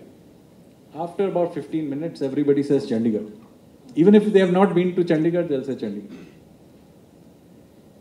Then if you ask them, okay, which is the best planned city in the world? After a few minutes of thinking, most people here will say Singapore. So the impression you will get is that if Chandigarh got up every morning, did yoga, ate healthy food, then it will become Singapore. Actually, no. Both of them are based on completely different thinking. And so to understand this, I need to tell you their stories. I personally have been quite closely involved in actually the last 10-15 years in urban thinking in Singapore. So I can say this in some ways from the horse's mouth, how their thinking is. And I'll give you some example and contrast it with how we think about cities in India, specifically Chandigarh. But you will very quickly see that this causes problems, and some of you are from the municipal, from the IS and administration. You will see how big a contrast it is with our own way of thinking about cities, and why we end up with dysfunctional cities. So let me illustrate. So let's go back to 1965. In 1965, the new city of Chandigarh was inaugurated. Over the previous 10 years, a Swiss-French architect called Le Corbusier had been asked to design the city. Now, Le Corbusier was of the view that a city was a machine for living. So you can again see he was definitely from the mechanical Newtonian thinking process. And his view, the thinking there was that if you came up with a really good design, a perfect design for a city, then once you have designed this city, then it's only a matter of implementing the plan. So remember again the parallels with the 5-year plans and the kind of thinking of that time. So idea is, this is a machine for living. How do you build a machine? You have a plan and you implement the plan. So since this is a machine for living, best thing to do is to have a perfect plan. If you have a perfect plan, then it's only a matter of implementing it and you'll get a perfect city. So this is what Chandigarh did, and in 1965 they inaugurated this city, and since then they have followed that Le Corbusier plan. Singapore in 1965 became independent. It used to be a British colony, and when it became independent, it actually originally became independent as a part of Malaysia. People don't realize that the S in Malaysia is actually Singapore. Because what is now Malaysia is originally called Malaya. However, there was a problem that Singapore was Chinese dominated, and the Malay politicians of Malaysia said that Singapore is just too poor. It's full of these Chinese people who we don't want inside our territory. It is tiny, it has no natural resources, it does not even have water. If we throw them out of the federation, then after a little while all these people will go away because there is nothing to sustain it. The only reason it exists is because the British are here, now they are leaving, so this city will die. And indeed, we have a peculiar situation that the first Prime Minister of Singapore, Lee Kuan Yew, there is a very famous video of it which you can see on YouTube of him weeping when Singapore became independent. So it was the only example in the world where in Independence Day, the Prime Minister of that country is unhappy and weeping because he thinks this is a bad thing that has happened. But what to do? He was now stuck Prime Minister of this tiny island. It's even smaller than Delhi, people don't realize this. And it's quite crowded. If you've been to Singapore, you'll know it's very crowded. And at that time, it was full of slums. And regularly, there used to be riots between the Malays and the Chinese, then the Malays and the Indians, and all of them together against somebody else. There were regular riots. So many parts of Singapore looked like what Dharavi and Mumbai looks like today. People don't realize. Today you go there, you cannot imagine this. But it was very poor. It was so bad that it didn't even have enough water. In fact, to this day, Singapore imports water from Malaysia. So what do you do when you are stuck with this? The only asset Singapore had was these naval docks the British had left behind because they were leaving, so they left these naval docks behind. So what do you do with them? So Lee Kuan Yew decided that there was a new industry that was coming, that was containerization. So 1965, the new technology of that time was containerization. And so he decided to turn Singapore into a container hub. He also began to encourage Singaporeans to do cheap, low-end manufacturing in that time. So Singapore became a container hub, and it became the hub for making garments. You cannot imagine Singapore doing what Bangladesh does today. But Singapore originally was a hub for making cheap garments and many fakes. In fact, even today, Singapore has a brand called Crocodile, which started life basically making Lacoste fakes. So Singapore was famous for making fakes, fake watches, fake everything. Then this model was so successful that by the 1980s, they became too expensive for doing this. So they moved up the value chain into making electronics. So those of you who remember, if you or your relatives went to Singapore, you went there and you bought cheap electronics and you brought it back. You had to go to a shop called Mustafa, which is very famous in Singapore, and you bought cheap electronics. Why? Because Singapore was the hub for buying cheap electronics. So in the 80s and into the 90s, that was what Singapore did. Then, by the 90s, it had become too expensive to even do electronics. And electronics had moved to Taiwan and Korea and all these places. So it moved up the value chain into finance. Then it moved into education and into entertainment and all these kinds of things. Now notice here that there is no plan in all of this. Lee Kuan Yew in 1965 had no idea that Singapore would be thought of as an education hub in 2020. In fact, in 1965, Singaporeans used to come to India to study. Singapore Airlines, which is everybody agrees is the world's best airline today, used to send its air hostesses to be trained by Air India. So Lee Kuan Yew would never have imagined this. So how did Lee Kuan Yew succeed? Well, what he did was kept iterating forward. So his model is transition change. It is not grand plan. It is iterative changing. Like the dog catching the frisbee, he was the dog catching the frisbee. Singapore is not the best planned city in the world. No, it is not even planned in the sense we think of planning. It is the best managed city in the world. A very different idea. Meanwhile, while Singapore has become this successful, Chandigarh is still following Le Corbusier's plan. So it is even today essentially a subsidy scheme for retired civil servants. And all the zing that you see in Chandigarh is not in Chandigarh. It happens in Mohali, which is outside of the plan. And the best way to judge whether Chandigarh is successful or not is to compare it with Gurgaon. Gurgaon has developed in the last 20 years alone. It also has a master plan, by the way, but it completely ignored the master plan.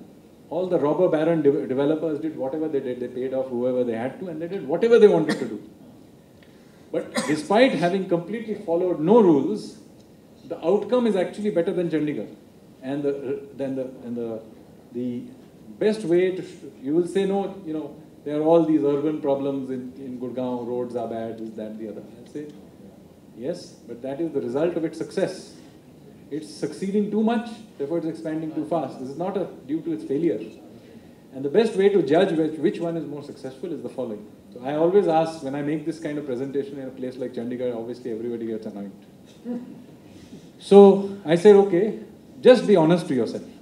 Supposing you have a 22-year-old son or daughter who has just finished graduation here in Chandigarh, and let's say you have your cousin who is in Gurgaon and also has a 22-year-old. What is the possibility that the Chandigarh child or young man, woman will move to Gurgaon, or the Gurgaon one will move to Chandigarh?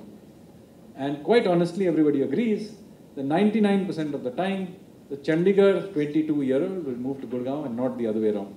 In my view, that is the best proof that Gurgaon with no planning has actually a better city. Now, this does not mean that you cannot improve on Gurgaon, but what you need to do is not to plan Gurgaon better, which is what everybody goes on about. What you need to do is to manage Gurgaon better. If I had stuck to the original plan of Gurgaon, then Gurgaon wouldn't have any of the BPOs and other things at all, because they are actually illegal. When the first BPOs were built in Gurgaon, the local planning norms did not allow you to build those big factories.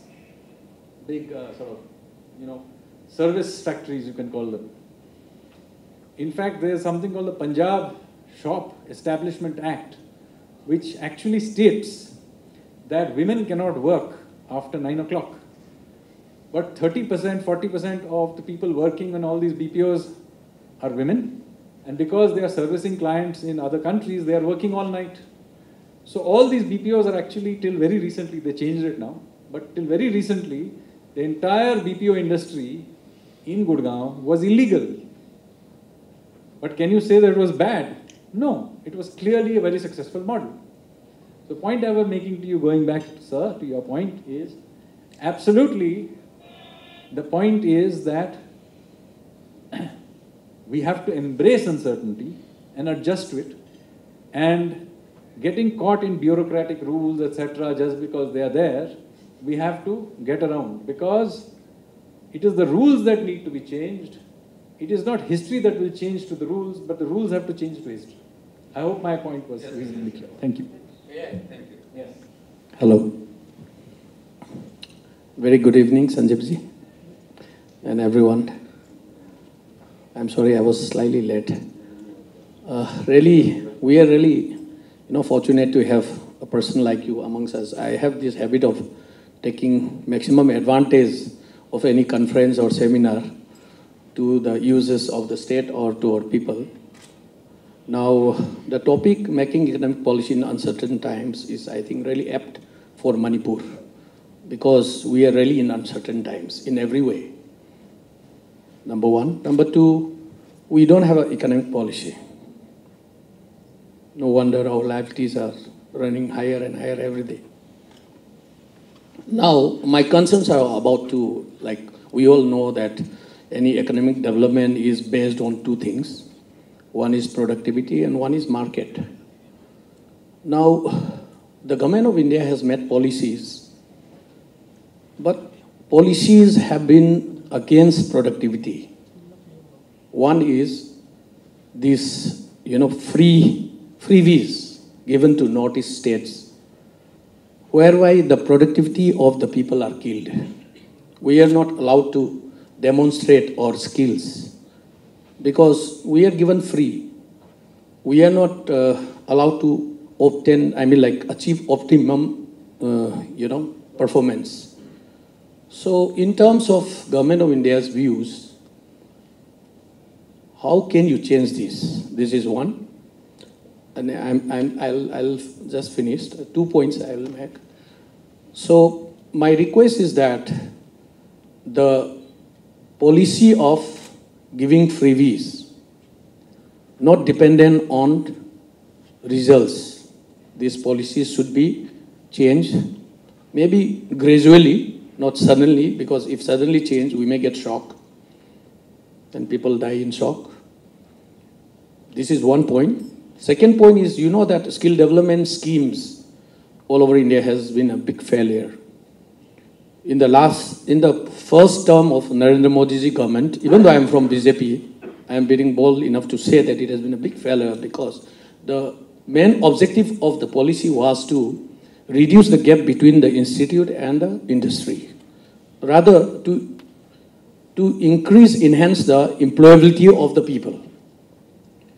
Now, if you see the PMKY sectors having set up in every state, these sectors have not doled out any employable manpower. Primarily, I have been with Tatas, who are doing electric cars, with Hexagon agricultural products. We are trying to set up center of excellence in many states, where even in that there are certain government, restrictions on these issues, which will be, overcome if Government of India has a policy. Like I requested Nirmala Sitharamanji about when centrally sponsored schemes, state share, smaller states like Manipur and all, we are not able to contribute because whatever budget we're getting, 75% of it goes to recurring expenses and only 25% remains for development. So except centrally sponsored schemes, there are no way, and under centrally sponsored schemes, you have to give your states here. So Bible Gap Funding Department, PPP department was formed and 8,000 crore was set aside for that. And of course, we are trying to implement some of the projects. Cabinet has passed 2-3 PPP projects and all that. And that way we are very, very proactive. But my request is that since you are having the connection at the right place, please present 2 points. Number one, this giving of freebie policy in order to, because so that the productivity of the people of Northeast is not curtailed, number one. Number two, that how to convert the good manpower that we have in the Northeast to employable manpower so that they start earning money, and once they start earning money, obviously per capita income will increase. Then they'll have money to buy things for the, make it India products. So these two suggestions, if you could kindly let Honorable Prime Minister, realize, that will be nice. Thank you. Thank you.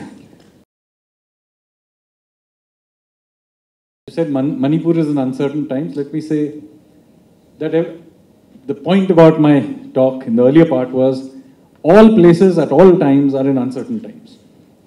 So question is, how do we make policy with these things? And the key tool is to have a general vision, and the second tool is to have iterative feedback loops. This cannot be done by having wise people sitting in Planning Commission in Delhi. So this is the first point I would like to make.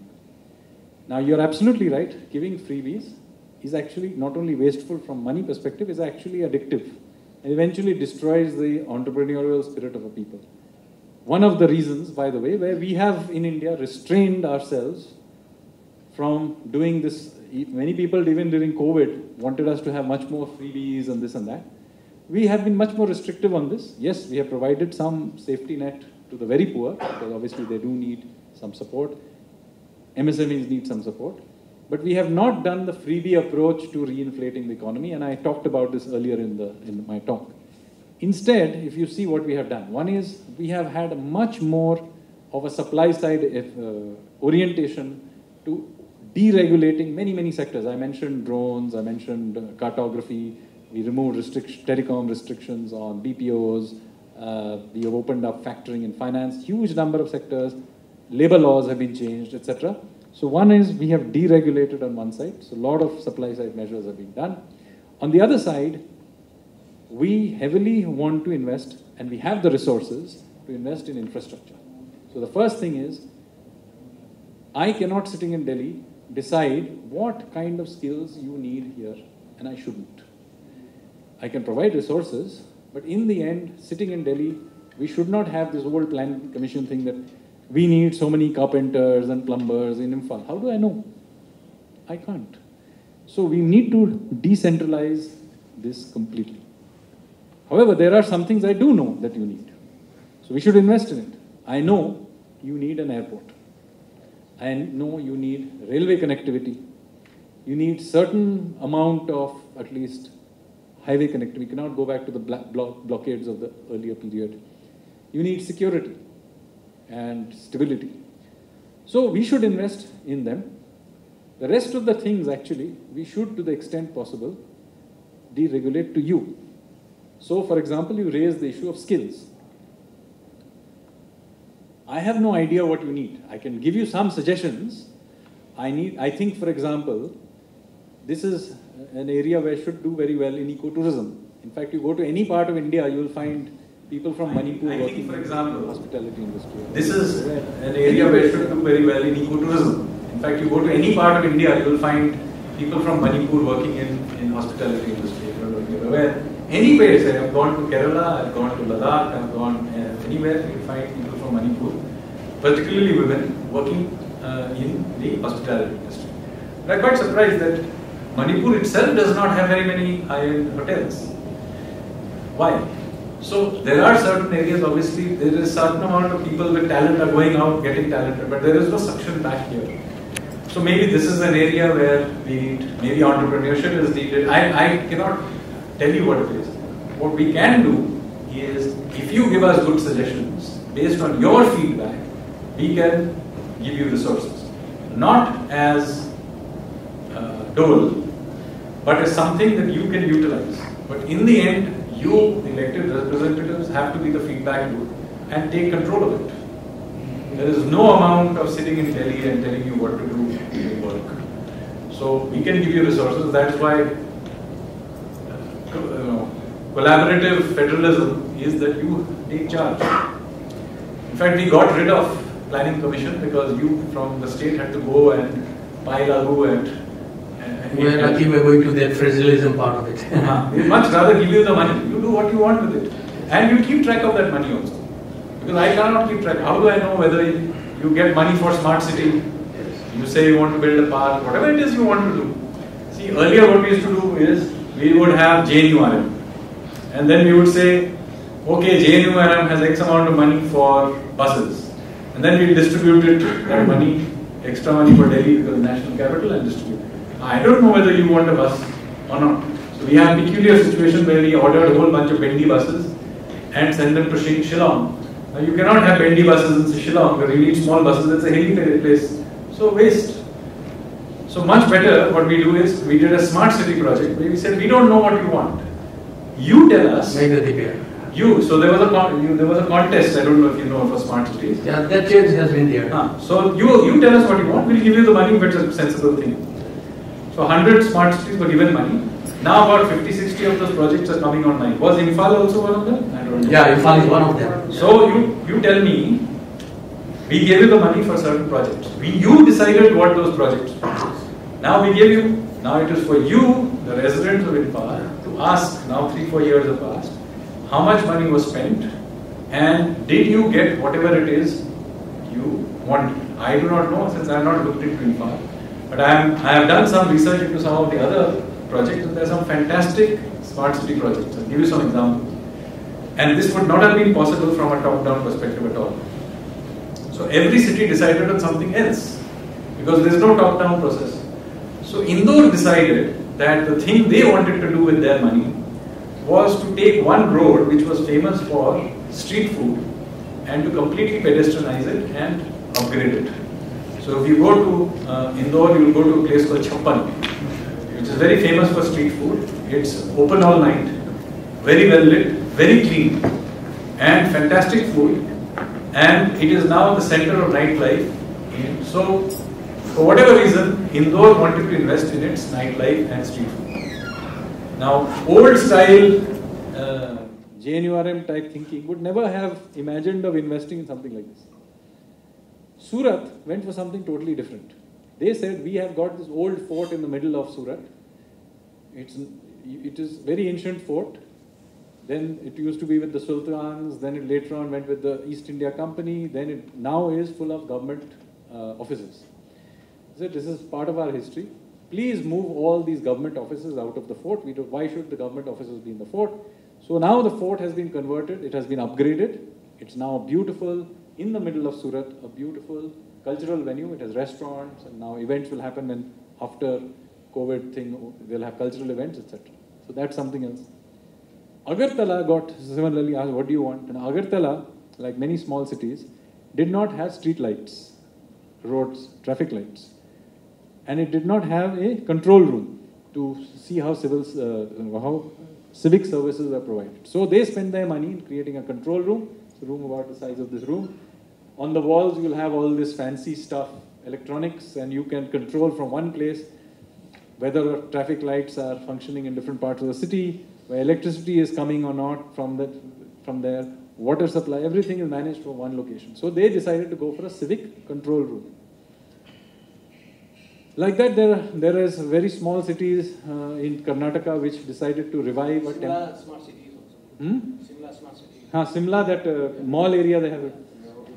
So now you tell me, what were you doing? And you now tell me whether you've done a good job. That is the feedback I would like to have. That JNRM project which we have mentioned, it's very important because they made a policy. This is exactly what I was trying to mention. You cannot generalize a policy for Northeast.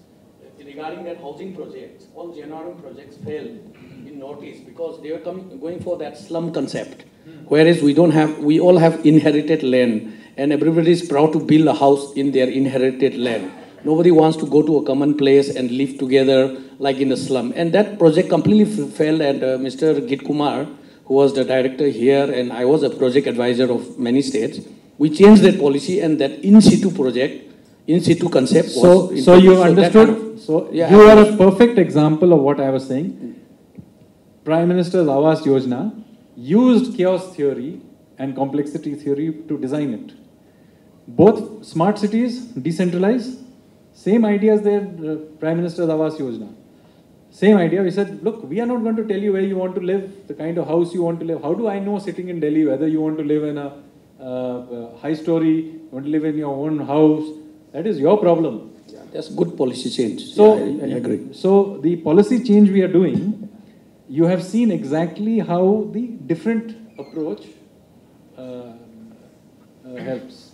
I know you are a busy man, but please help us in making something, the roadmap for Manipur, and Asniji has requested you and brought you, and I'm very My entire theory is that I should not be telling you anything. I will help you if you tell me what you want. You know, we are the small rivers that is going to merge with the ocean. So ocean has to tell us how to flow, and no ocean tells the rivers how to flow. No, you have to tell. Ganga does not know. The Indian Ocean does not know how the Ganga is going to reach it. If you do not tell me where you are, I might go to land in another ocean. That is the problem. Biggest problem happening in the northeast. I do not want to be very particular. Tamo Himalaya knows many rivers trying to go and meet with some rivers, big rivers in China. So you know that. But don't worry. I know the Ganga will always come to the Indian Ocean and the Bay of Bengal. But the exact path you take must be your own. Because if Indian Ocean goes to Himalaya and then builds directly, forces it to flow through some channel, very likely what will happen is that it will make a mess of it. You're correct geographically. I'm talking of the emotional connect. Because Prime Minister has come out with a program which does that emotional connect with the Southeast Asian countries, why he is going for all those projects and ACIS policy. Now, my concern is about the emotional connect of the rest of the Northeast with the mainland India, because we have been misconceptually misguided on certain issues, whereas हम लोग वो India का थाली में खा रहा है और काम किसी और का करने का कोशिश कर रहा है. So that point. So now what I want to request is that, my request is that emotional connect, like my brother Ranjan mentioned, social policy, he said. Because here I would like to link up one social policy. Small thing, I'm just giving. Last time when honorable ministers came also I said, we are singing a national anthem. Every day I'm getting up and singing the national anthem, but my name is not there. The name of my state is not there. How would a person whose name of the state is not there in the national anthem, what will be his enthusiasm? Or what will be the enthusiasm of the person whose name of the state is there and singing that national anthem? You can see the difference. That is what I'm just trying to say. No, so again, we need to think about adaptation here. So we have to adapt to these ideas. There are, by the way, people who think that the Brahmaputra should be added for the Northeast into the... So we can think about these things, but that is not the center of my discussion. Sorry. There are some people at the gentleman over here. Good evening, Sanjay ji. It was indeed a very refreshing and nice insight of what happens at the top level there at Delhi. And it was really, what you call, a first of its kind experience to learn, to hear from the host mouth himself. I have a very small, a couple of doubts, or so to say, questions that I need answer from you. So, India has a very, what you call, optimistic and a very aim, so to say, of making India's economy to a 5 trillion economy by 2030. So, with the COVID, I'm sure that it might have been dragged a few years or a couple of months back. So, I just wanted to know whether the Indian economy is still on track for that 5 trillion economy, or are we going to make it by the time frame we have set? And second point I wanted to learn from you is, what is the sector for the future, for the coming future, for the near future? What is the sector we need to look into? And third, I saw that thanks to Tamo Asni's social media connection, I've come to know that you have had a talk, one-to-one talk with the CM of our state. So I wanted to know if you can please tell me what was the piece of advice that you had given to our CM for the betterment of our state. Thank you, sir. Thank you very much. So, first of all, you wanted to know whether we are on our economic trajectory. Obviously, a big shock like this does cause disruption, and there's no doubt that the original dates may not be feasible now. However, I think we will be there sooner than you think. This year, we will probably do double-digit GDP growth rate.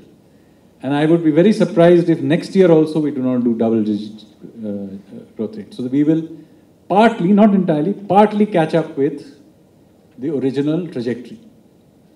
Now, obviously, some part of what happens into the future, since I talked about uncertainty, there is also an uncertainty about a third wave. We do not know. I hope it does not happen. And we have worked very hard to give everybody possible a vaccination jab. And I hope, I'm presuming at least most of the people here have had 2 jabs. So we are doing the best to avoid a bad third wave. But if we avoid a cataclysmic third wave, then let me say that we are on track to seeing very good GDP growth rate, both this year and even probably stronger next year. Because we have because we did not go and expend all our fiscal resources, monetary resources on doing things like what we were advised to do, we actually have a lot of fiscal resources. And in fact, if we did not have this fear of the third wave, we would be pressing the accelerator quite strongly right now. I'm not doing it because I don't know if this speed bump will suddenly come and hit me, but I have the resources to press accelerator quite strongly right now. And once I'm confident that we have vaccinated enough people and this third wave is not there, we will do a major infrastructure push. Prime Minister has repeatedly said this, but let me say that we have the resources to do it also. Number one. Number two, when will we reach the $5 trillion economy? I don't think we will be delayed by more than a year, maximum 2 years to reach it. So given the shock we have gone through, I don't think that's too bad a performance. We will do well. In fact, our exports are doing exceptionally well right now. I don't know if you realize this, but we are seeing record exports from India right now. And we have gone back to being well above pre-COVID exports. So 2019-20 was the pre-COVID year, and our exports are not just doing better compared to the COVID year, but well above even what the pre-COVID year was. And it would have been even better, but we are actually running out of containers. We don't have enough containers to fit the exports. And we're getting orders, but we cannot send it because there are not enough containers to take our exports. So this is the situation we are in for the first time, number one. Our foreign exchange reserves are almost now heading towards 700 billion. So we have unbelievable amount of foreign exchange reserves.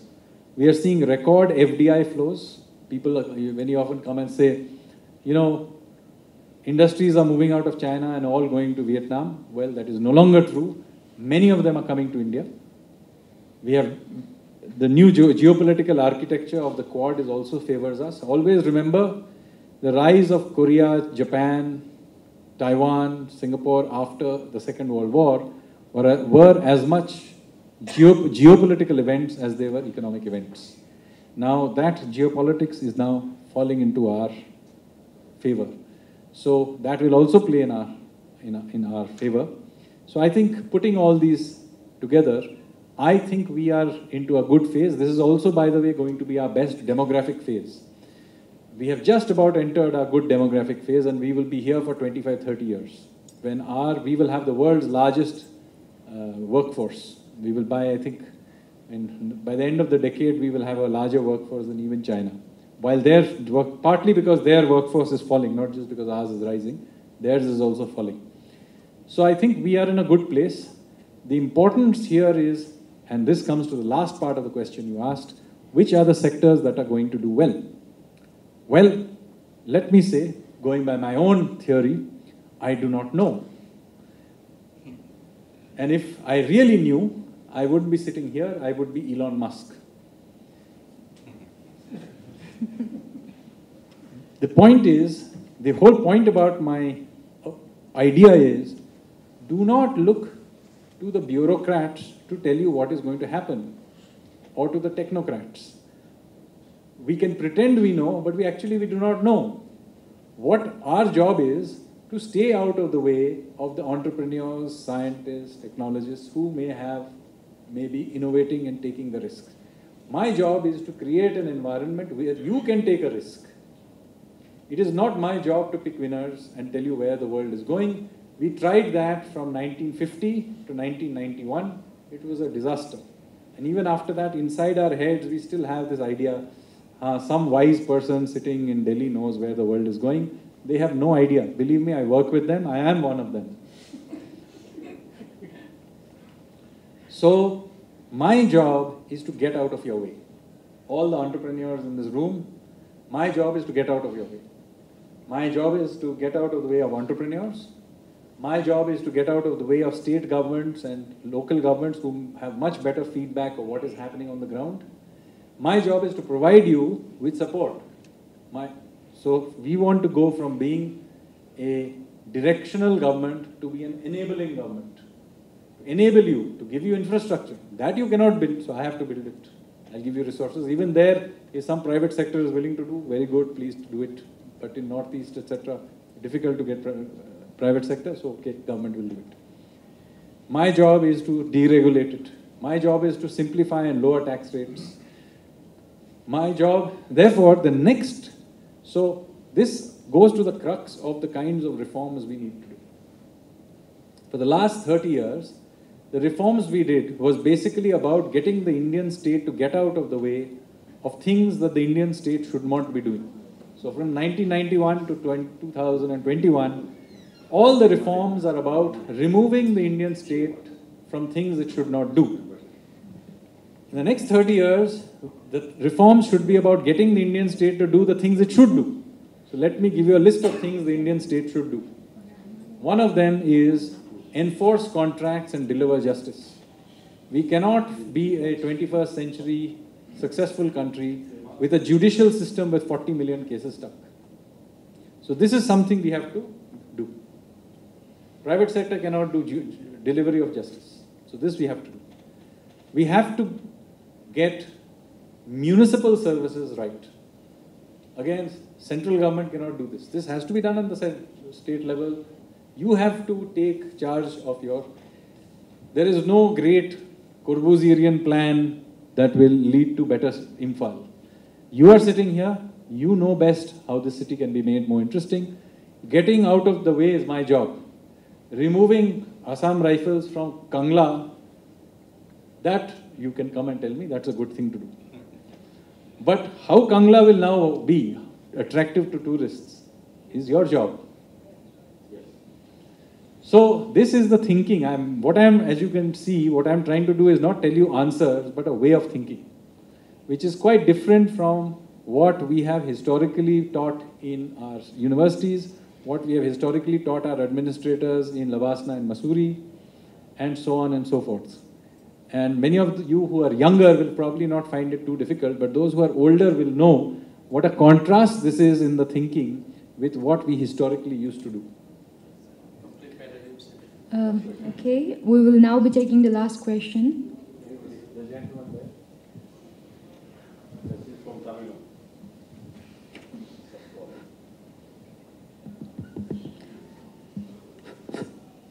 Nadu. Tell me your name and address. And thank you, Manipur Thinking Forum, for organizing such a wonderful lecture. And then thank you, sir, for coming. I am big fans of you. I also watch your interview and lectures in YouTube and televisions. And then my name is Namju Bo. I am a research scholar from Department of Economics, Manipur University. So now this short question I would like to ask is, now in the past the price rise was telling they have given the reason for the GST. But now, presently, all the price are increasing days after days, and all the common men are suffering. So, the main reason they're given for the rise of the price is the petroleum price. And now when we see the petrol, every day or in a weekend, the price is rising. And when we see some discussion in the televisions or in the interview, they said it depends on the demand and supply in the world economy. But here, during the pandemic time, when the price of petroleum was minus, but here in India we still see the price of petroleum was rising. And then now the LPG gas and all the petroleum-related goods are rising. So, what are the really governments of India is working to decrease the price? So we want to hear from you. Thank you. Okay, that's a very good question. So let me answer this. So first of all, just so that you're clear, petroleum is not in GST. So the issue of price rises in petroleum is not related to GST. GST has other issues. Petroleum is not in it. Now, I'll first deal with overall inflation, and then I will come to the specific issue you have raised on fuel prices. Since the introduction of GST, I would argue prices actually have been quite stable. In fact, they were already becoming more stable. A little before GST, we had introduced something called the Monetary Policy Committee system for fixing monetary policy. And while it has caused it did cause a monetary squeeze in the beginning. I think it has succeeded in doing something, that it has anchored inflationary expectations. Now you have to remember that what are we contrasting it with? We are contrasting it with the fact that India used to be a fairly high inflation country historically. We were not high inflation in the Argentina kind of way, but it was usual for India to have an 8 to 12% inflation rate. And prices used to rise much, much faster than they do today. I'm not saying prices are not rising now, but the rate at which they used to rise earlier was actually significantly higher. And of course, here in the Northeast, you suffered even worse because you would have blockades and other things, and prices would sky. Thankfully, I think I can fairly say that that kind of thing has stopped. That prices may not be completely stable, but they are more stable than they used to be. So in that sense, the monetary policy system and the GST has actually stabilized prices quite well. So I think that's success. Prices are still rising, but they are rising in the 2 to 6% range, which is okay in my view. It's within tolerable levels.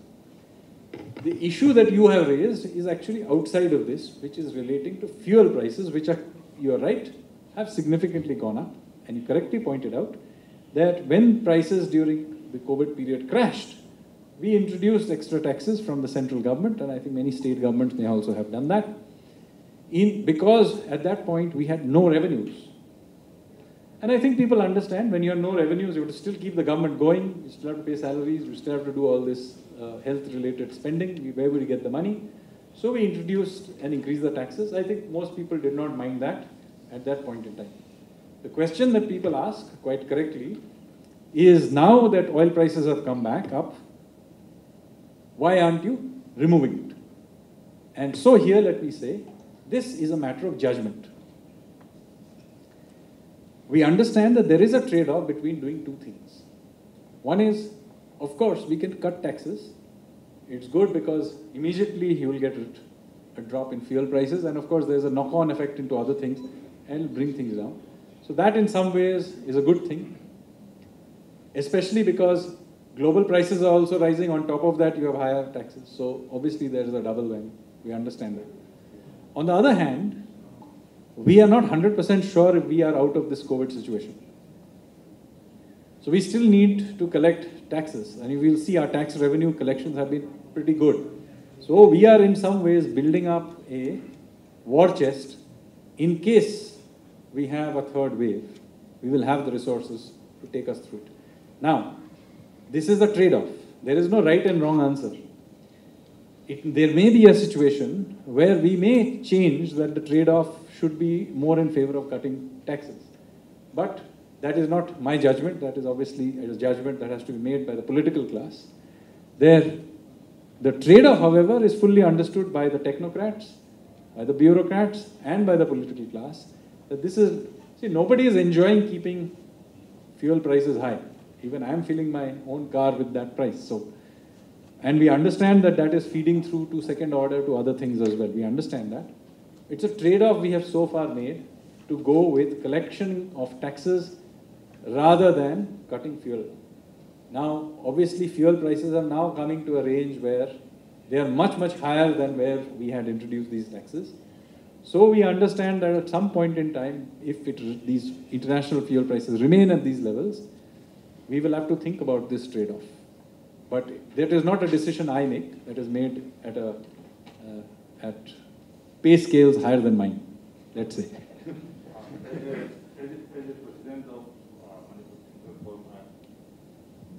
I would like to have the last question. We are really indeed thankful for all the knowledge which has been listing. But what really I have not been able to find answer is that it is something like when you said it, the dog in the park tracking the frisbee and picking up. But there is a dog which is refusing to track the frisbee. Okay. It is in a different mode, it is in a different. Now, why I am trying to say this is, it is like it is still in a mode of, somebody says that, lying down under a jamun tree and looking at a jamun, if it falls down in my mouth, it will be so tasty. Hoping that somebody will put it. Perhaps my state is something in that condition. Reason being, when I was very happy when we talk about digitization, this everywhere is being done. But in my, like say, when we are in Delhi or in Pune or Calcutta, $200 in my pocket or 500 is good enough. And with a lot of cards, I can go about. But here, in my state, all cards are in my drawing room. I have to carry about, at least when I go out, minimum 10 500 rupees notes for one day. That is what we are. You see, we talk about GST, we talk about revenue. Now, in our state, if somebody wants to purchase a property worth, say, 1 crore, it will be registered just for barely 1 lakh. And the system accepts it. And people who are taking decision, the public who are going to enjoy the fruits of this revenue, say that, okay, chalta hai yaar, kya farak padta hai mere ko. Then everyone, no one wants to change. No one is ready to change that. Today in my state, I have been trying to get computerized bill. In fact, some of the departmental stores have come up. But let us take I will, sorry to name a store, like Kulavidhu. Kulavidhu is supposed to be one of the, the most renowned, biggest, this thing. In fact, I wanted to pay with card. He refused it. He said, no, we cannot accept it with a card. You have to give me cash. So there is the irony of my state where, yes, after the Honorable Prime Minister's demonetization, a lot of states have come out of this thing. But I'm afraid I must admit that my state still functions on black economy, where everything is on cash, everything, and as a result of which, all the doles, all the help which comes from the center, I do not know who is monitoring, whether they are really being done. So my request is that, yes, you have a lot of responsibility, but at times there is a need for, if not directly intervening, at least educating the people who are going to utilize these resources, and also carrying out an audit, a very serious audit on are they really reaching the right people or not. Otherwise, what will happen is we will still remain like I have been out of Manipur for about 40 years. Other than cosmetic changes, I really have not seen any major changes, whereas the rest of the country has really taken off. So there is like when we talk about India, there are two Indias. One, the India which is really developed, and one India which we used to very lovingly call it the Bimaru India. And we belong to the Bimaru India. And there is nothing to feel shame about it.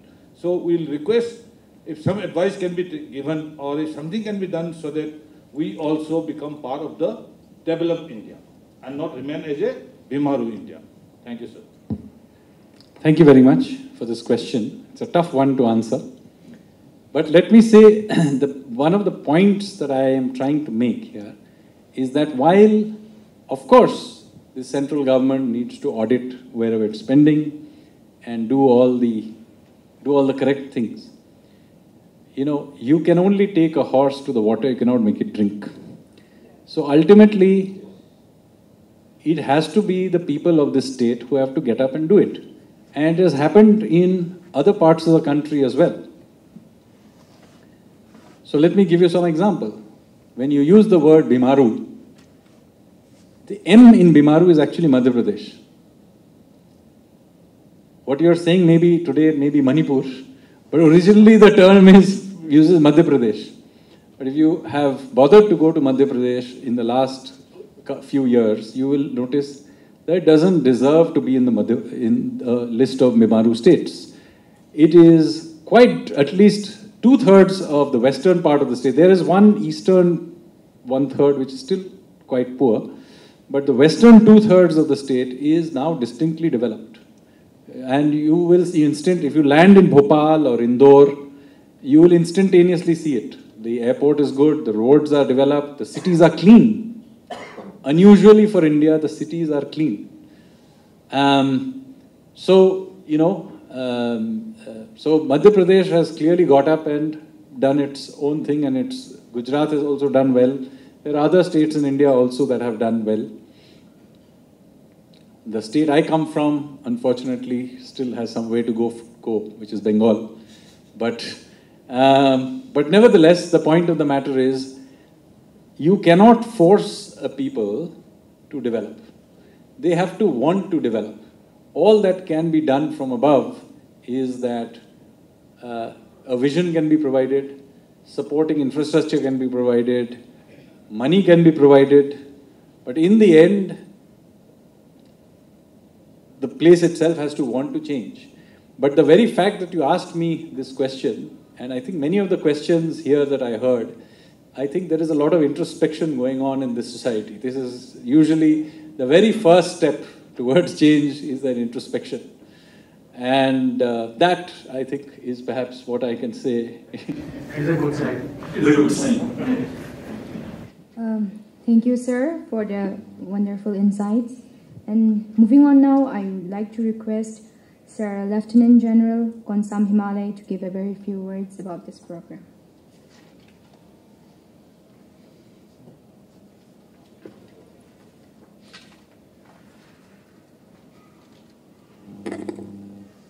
Good evening, Mr. Sanyal, respected Presidium members and distinguished guests.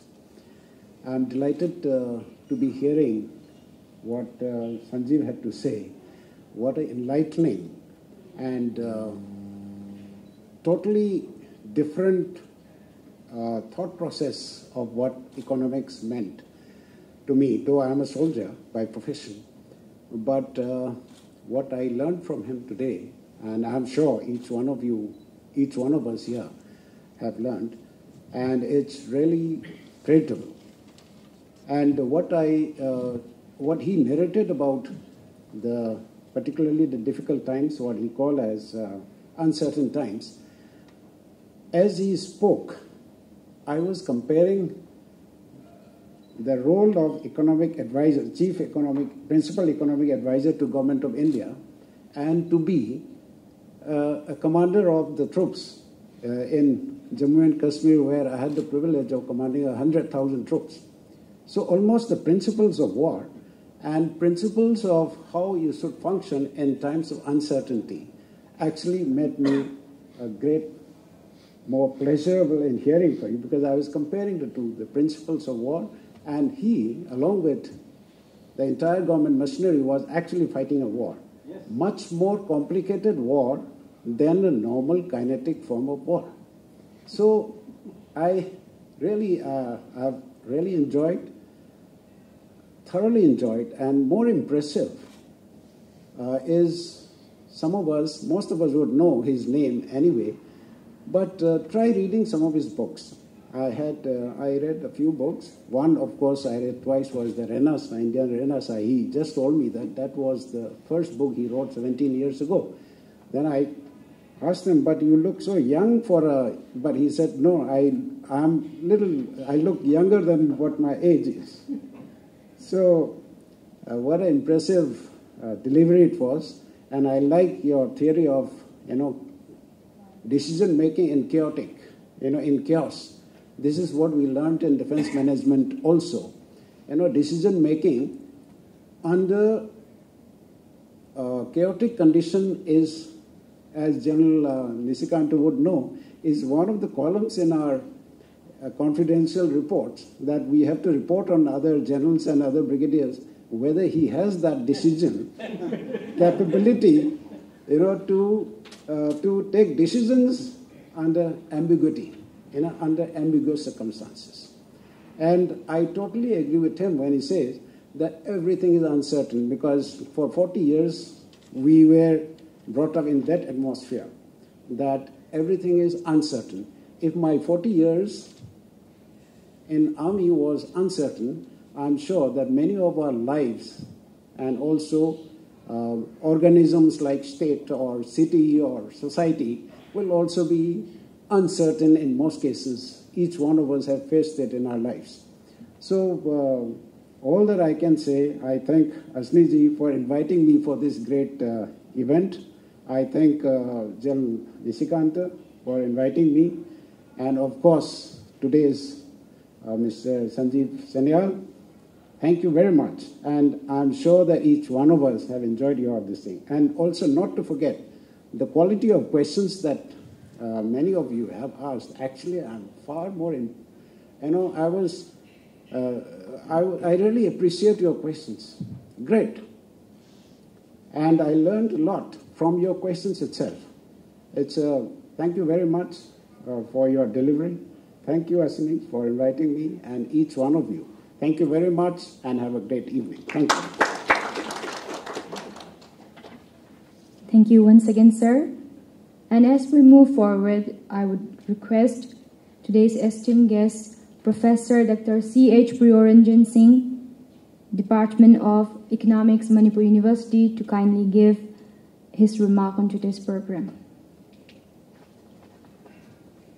Ladies and gentlemen, probably one of the most fruitful interaction for 2 hours that I have had in quite a long time. Congratulations, Mr. Sanjeev. It is, I think, the most difficult task for somebody to sum up in a situation where the floor is essentially for him. This is his floor.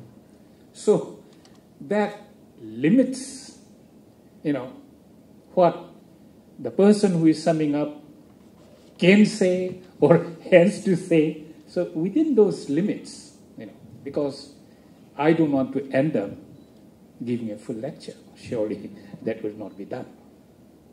But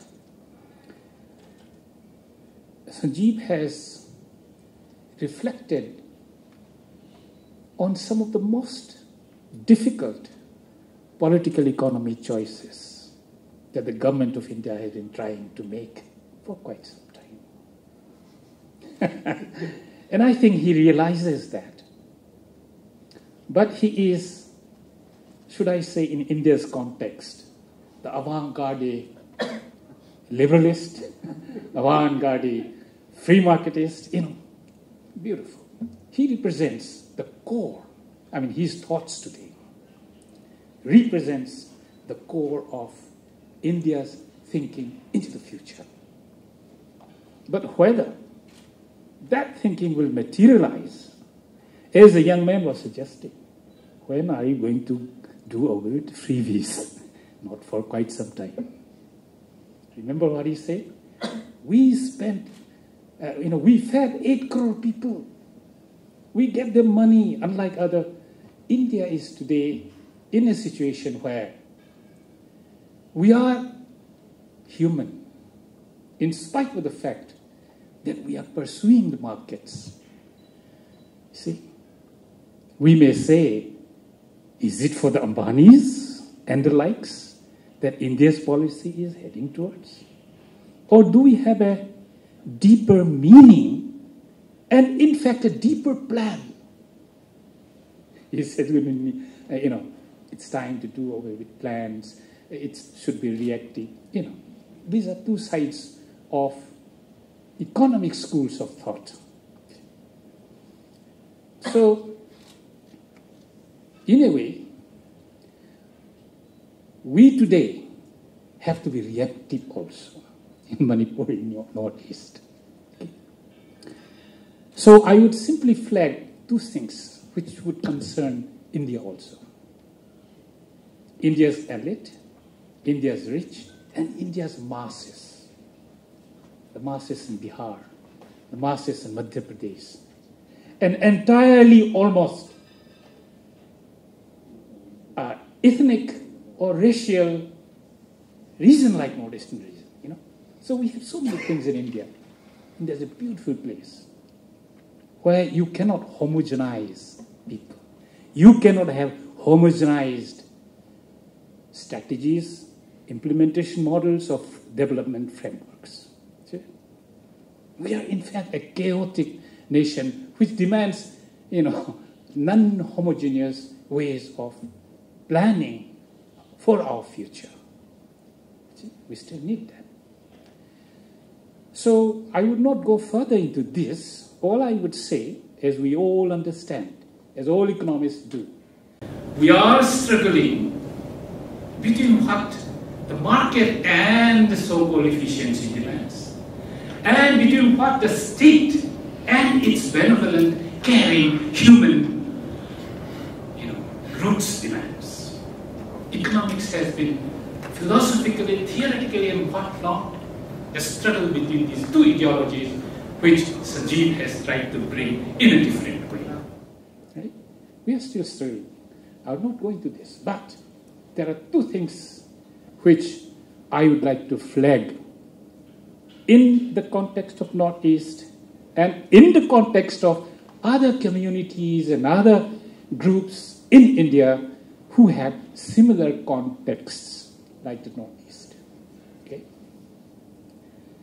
You see, the fundamental problem with Northeast is that we have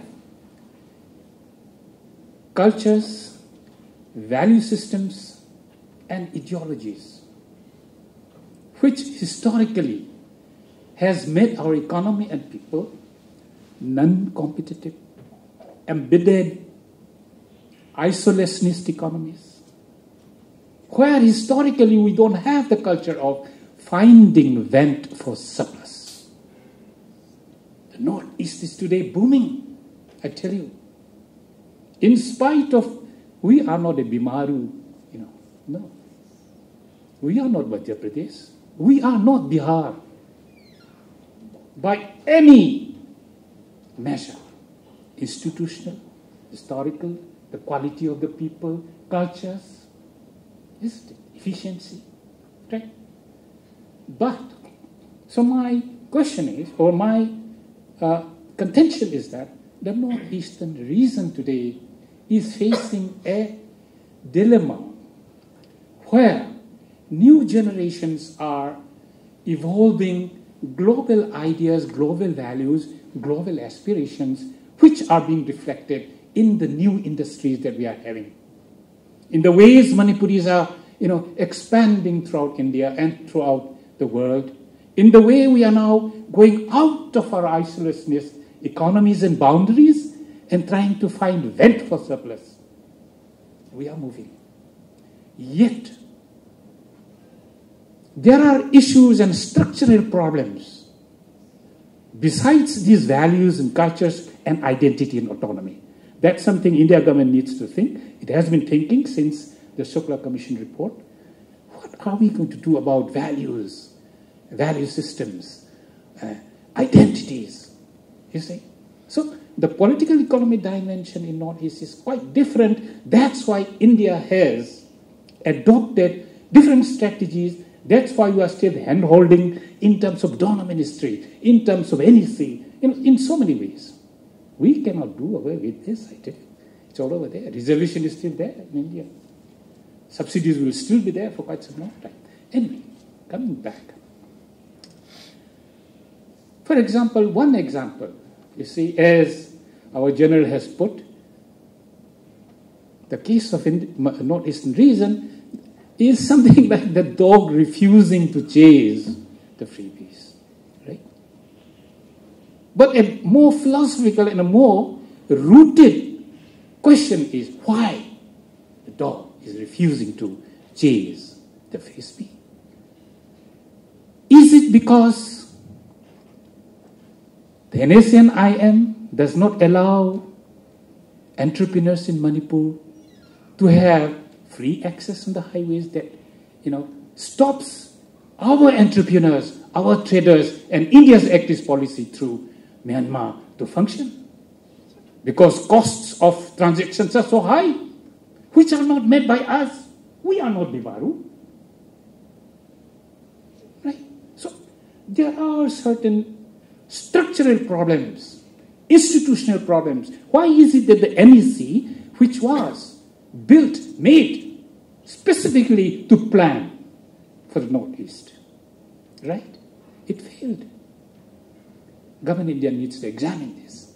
The Northeastern region needs still hand holding. There is no economy, no polity in the world where the government does not hand hold. India government has been trying to do it. But what I'm saying is the Northeast is willing. It is desperately willing to develop.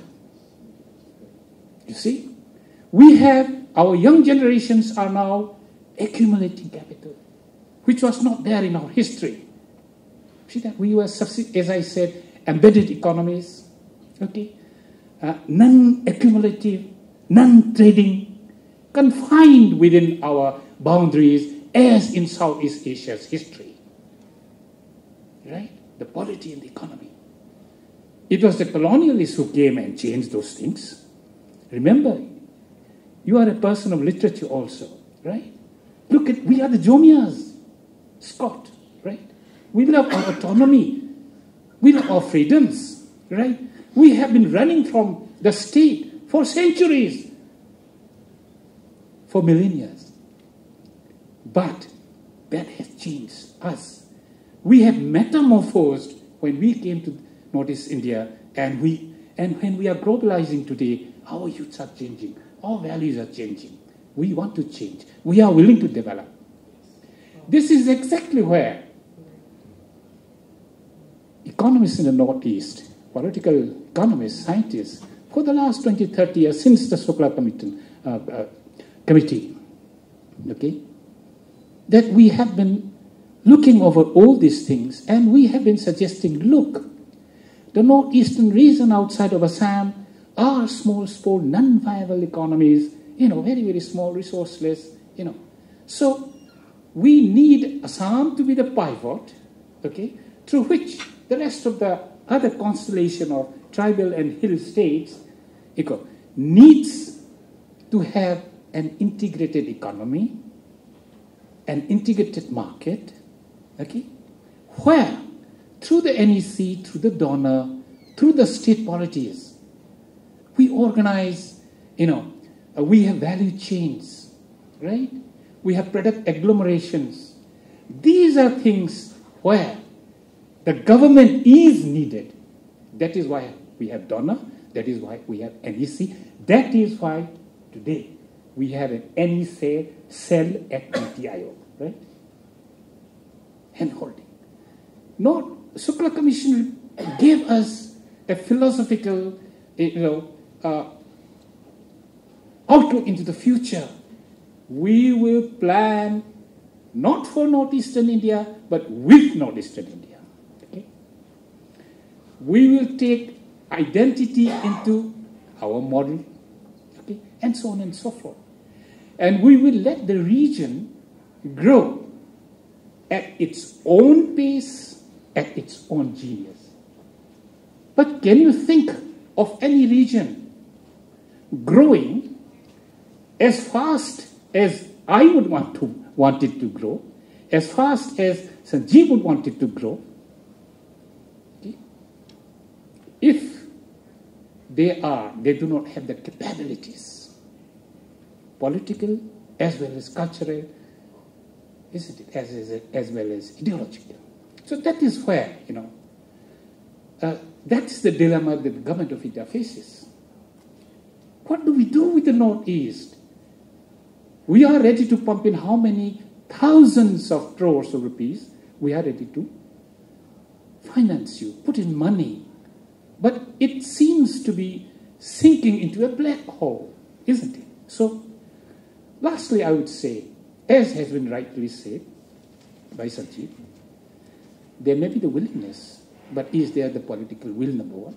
Number two, is the Northeast region itself ready to work together? Isn't it? We need to come together, isn't it? So these are issues which we have to seriously take on at the institutional level, at the cultural and value-based levels, isn't it? Beyond the thousands of crores of rupees that we are putting into our roads, into our infrastructures, whatnot. You may have all this, but if the people are not willing or are not prepared or do not have the capacity to take advantage of it, it will be quite some time before we get the fruits. Just like India's activist policy, how many decades? Is zero now. So ladies and gentlemen, there are a lot of introspections that we as Northeasterners and the government of India as the handholder have to do a lot of serious thinking, come together.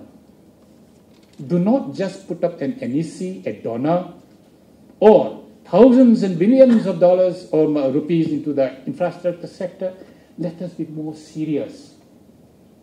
Let us take the political class and the interest of the Northeast first. Okay, why do I say this? The last point I'm going to flag to you. We have withdrawn from the RCEP.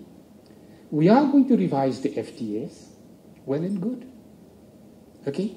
But remember, we still keep ASEAN centrality, Northeast centrality into the very heart of India's activist policy. We have that.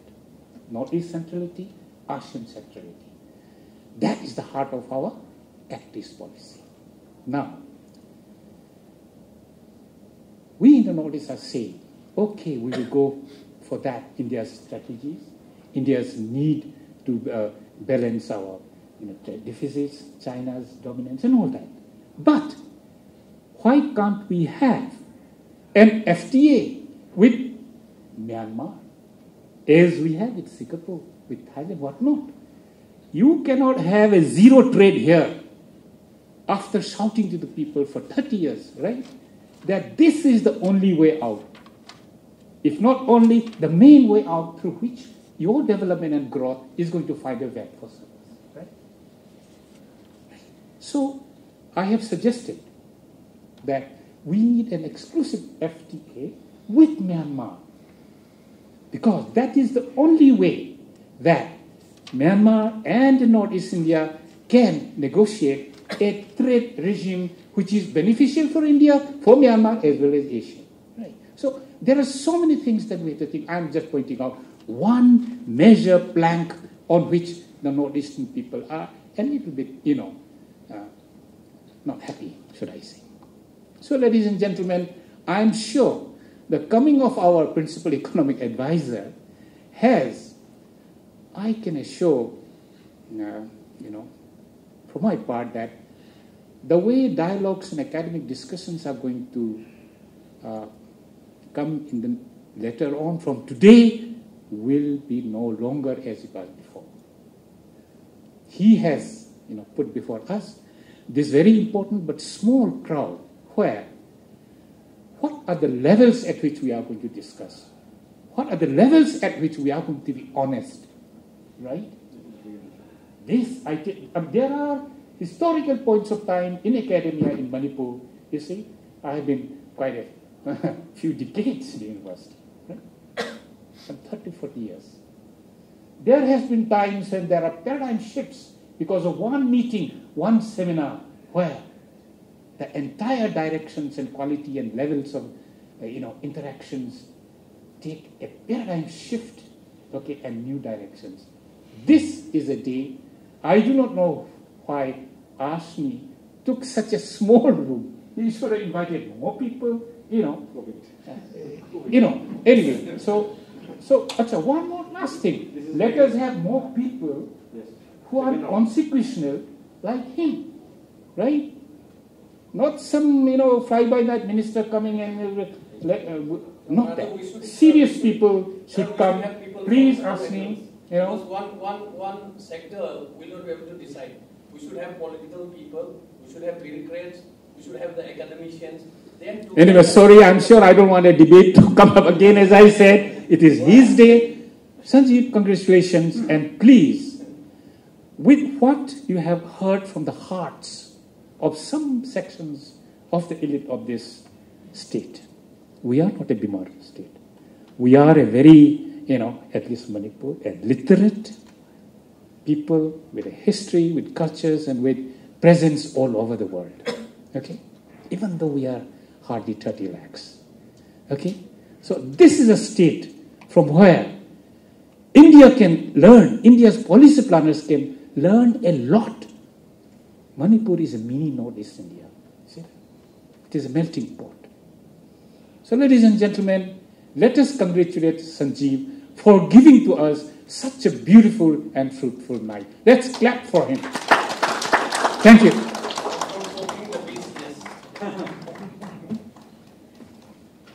Thank you, sir.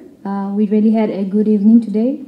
And moving forward, I would like to request Sir Lieutenant General L. Nisikanta to give a few words.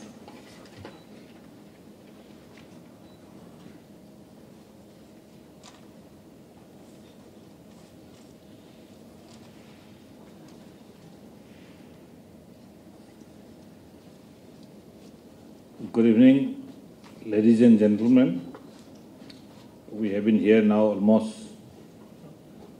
2.5 hours, so I do not want to prolong it further. Whatever is required to be spoken has been spoken. But I will be failing in my duty if I do not say that today's lecture by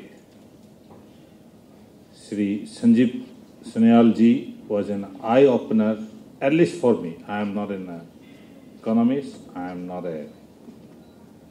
But I know how to use my money. The questions were again wonderful, very constructive, unlike in many places. Find the questions are more or less trying to find fault. There is no fault finding. It was all constructive and the replies were equally good. And we are indeed very, very thankful. And also for the question hearing being given by the audience. Yes, the number has been restricted because of the COVID reasons. And I'm sure that more interaction like this will be helpful. And when we say will be helpful, I'm sure that each and every one of you, you're going to either talk to your friends, at least discuss in your office, or share the thoughts which has been generated today. And I would like to sum up today's gathering or my speech by thanking everyone, especially the principal speaker, for his wonderful for telling us his wonderful experiences and the best examples that which I could have never thought of. Thank you very much. Jai Hind. Thank you once again, sir. I would like to add that the only thing that is constant is change, as Heraclitus had said. So moving forward, last but not the least, I would like to call upon Ma'am Professor Binota Mainam, who is also the chairperson of Manipur State Women's Commission and member of Manipur Thinkers Forum, to kindly give vote of thanks.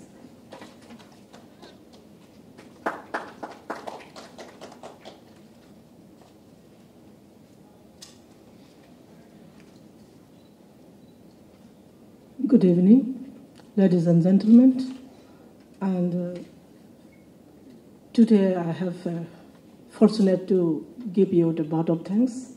But before giving my vote of thanks, as a teacher of the economics for the last 26 years, would like to focus something what we have limitations given by the anchor. But even though I little scared to speak about the economics in front of my teacher who taught me here, Professor Priyaranjan, even though what I feel for the last 26 years before I left my job, I would like to focus today in front of my central economic reformer who has been with us today, fortunately, who has been brought by our brother Asni. Because of him, today we have a good platform for having thought-provoking ideas about true economics, what is the present economic situation going on in the country. Today, I think most of us here might have concluded ourselves that many of us are very confused in state after having this, our present government in the country and as well as in our state. That what is going on, what your BJP government is going on. Many people from the different corner of the people ask to us, what is going on in here? Today, we, the small crowd, even though it is a very important person in the state, we can conclude that we having a different new idea of the economic policy in the country. Am I right? Today we have a new idea which is beyond the Western economics, which we taught, we learned for the last 30, 40 years. Because my minds, your minds, all of us, our minds are concentrated only to the Western ideas of the economics. Therefore, when we are basing our development, when we need our paradigm shift, we are looking to the Western theories. That from today onward, we, the young entrepreneurs here, many of the young entrepreneurs are here, I have seen. So we are very lucky that we have a very good, clear picture. What is the present government, our Honorable Prime Minister is trying to give us the new economic policy. So further, I will not explain that. I already said I really scared to speak many things in front of my teacher. But one thing I would like to appeal. This is not reformation. This is about the reformation, about what I feel for the last 26 years as I should not say I am an economist, but as a student of economics, what I feel is as belong to a border state. Exim policy of India,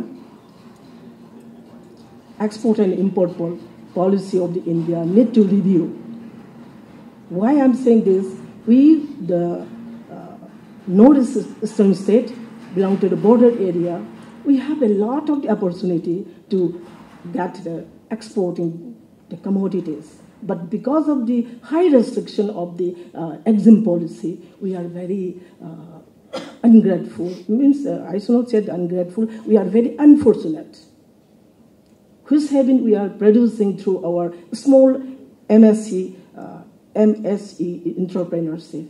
For in the last 2-3 years, we had been growing like anything our entrepreneurship through this skill development. My opinion might have been different from my colleague, but from my point of view, the Skill India movement has given us a lot of the opportunity for the MSc entrepreneurs. But we have a very unfortunate point of economic, that is marketing. In the area of the marketing, due to this exim policy, we are very unfortunate. So here in this area only, we, our central bureaucrat need to have a think about this review on this. This much I would like to say in today's platform. And very good evening to everyone. And we have to congratulate highly to our young economic reformer of the country, our Sainaji, and everyone who has been here presenting to painstakingly listening and hearing all the new ideas of the country. So today, let us give a big congratulations to our Sainaji for giving a thought-provoking platform to us. And thank you very much, all our dignitaries and all my young entrepreneurs and academicians who have been here on today's platform. And thank you so much.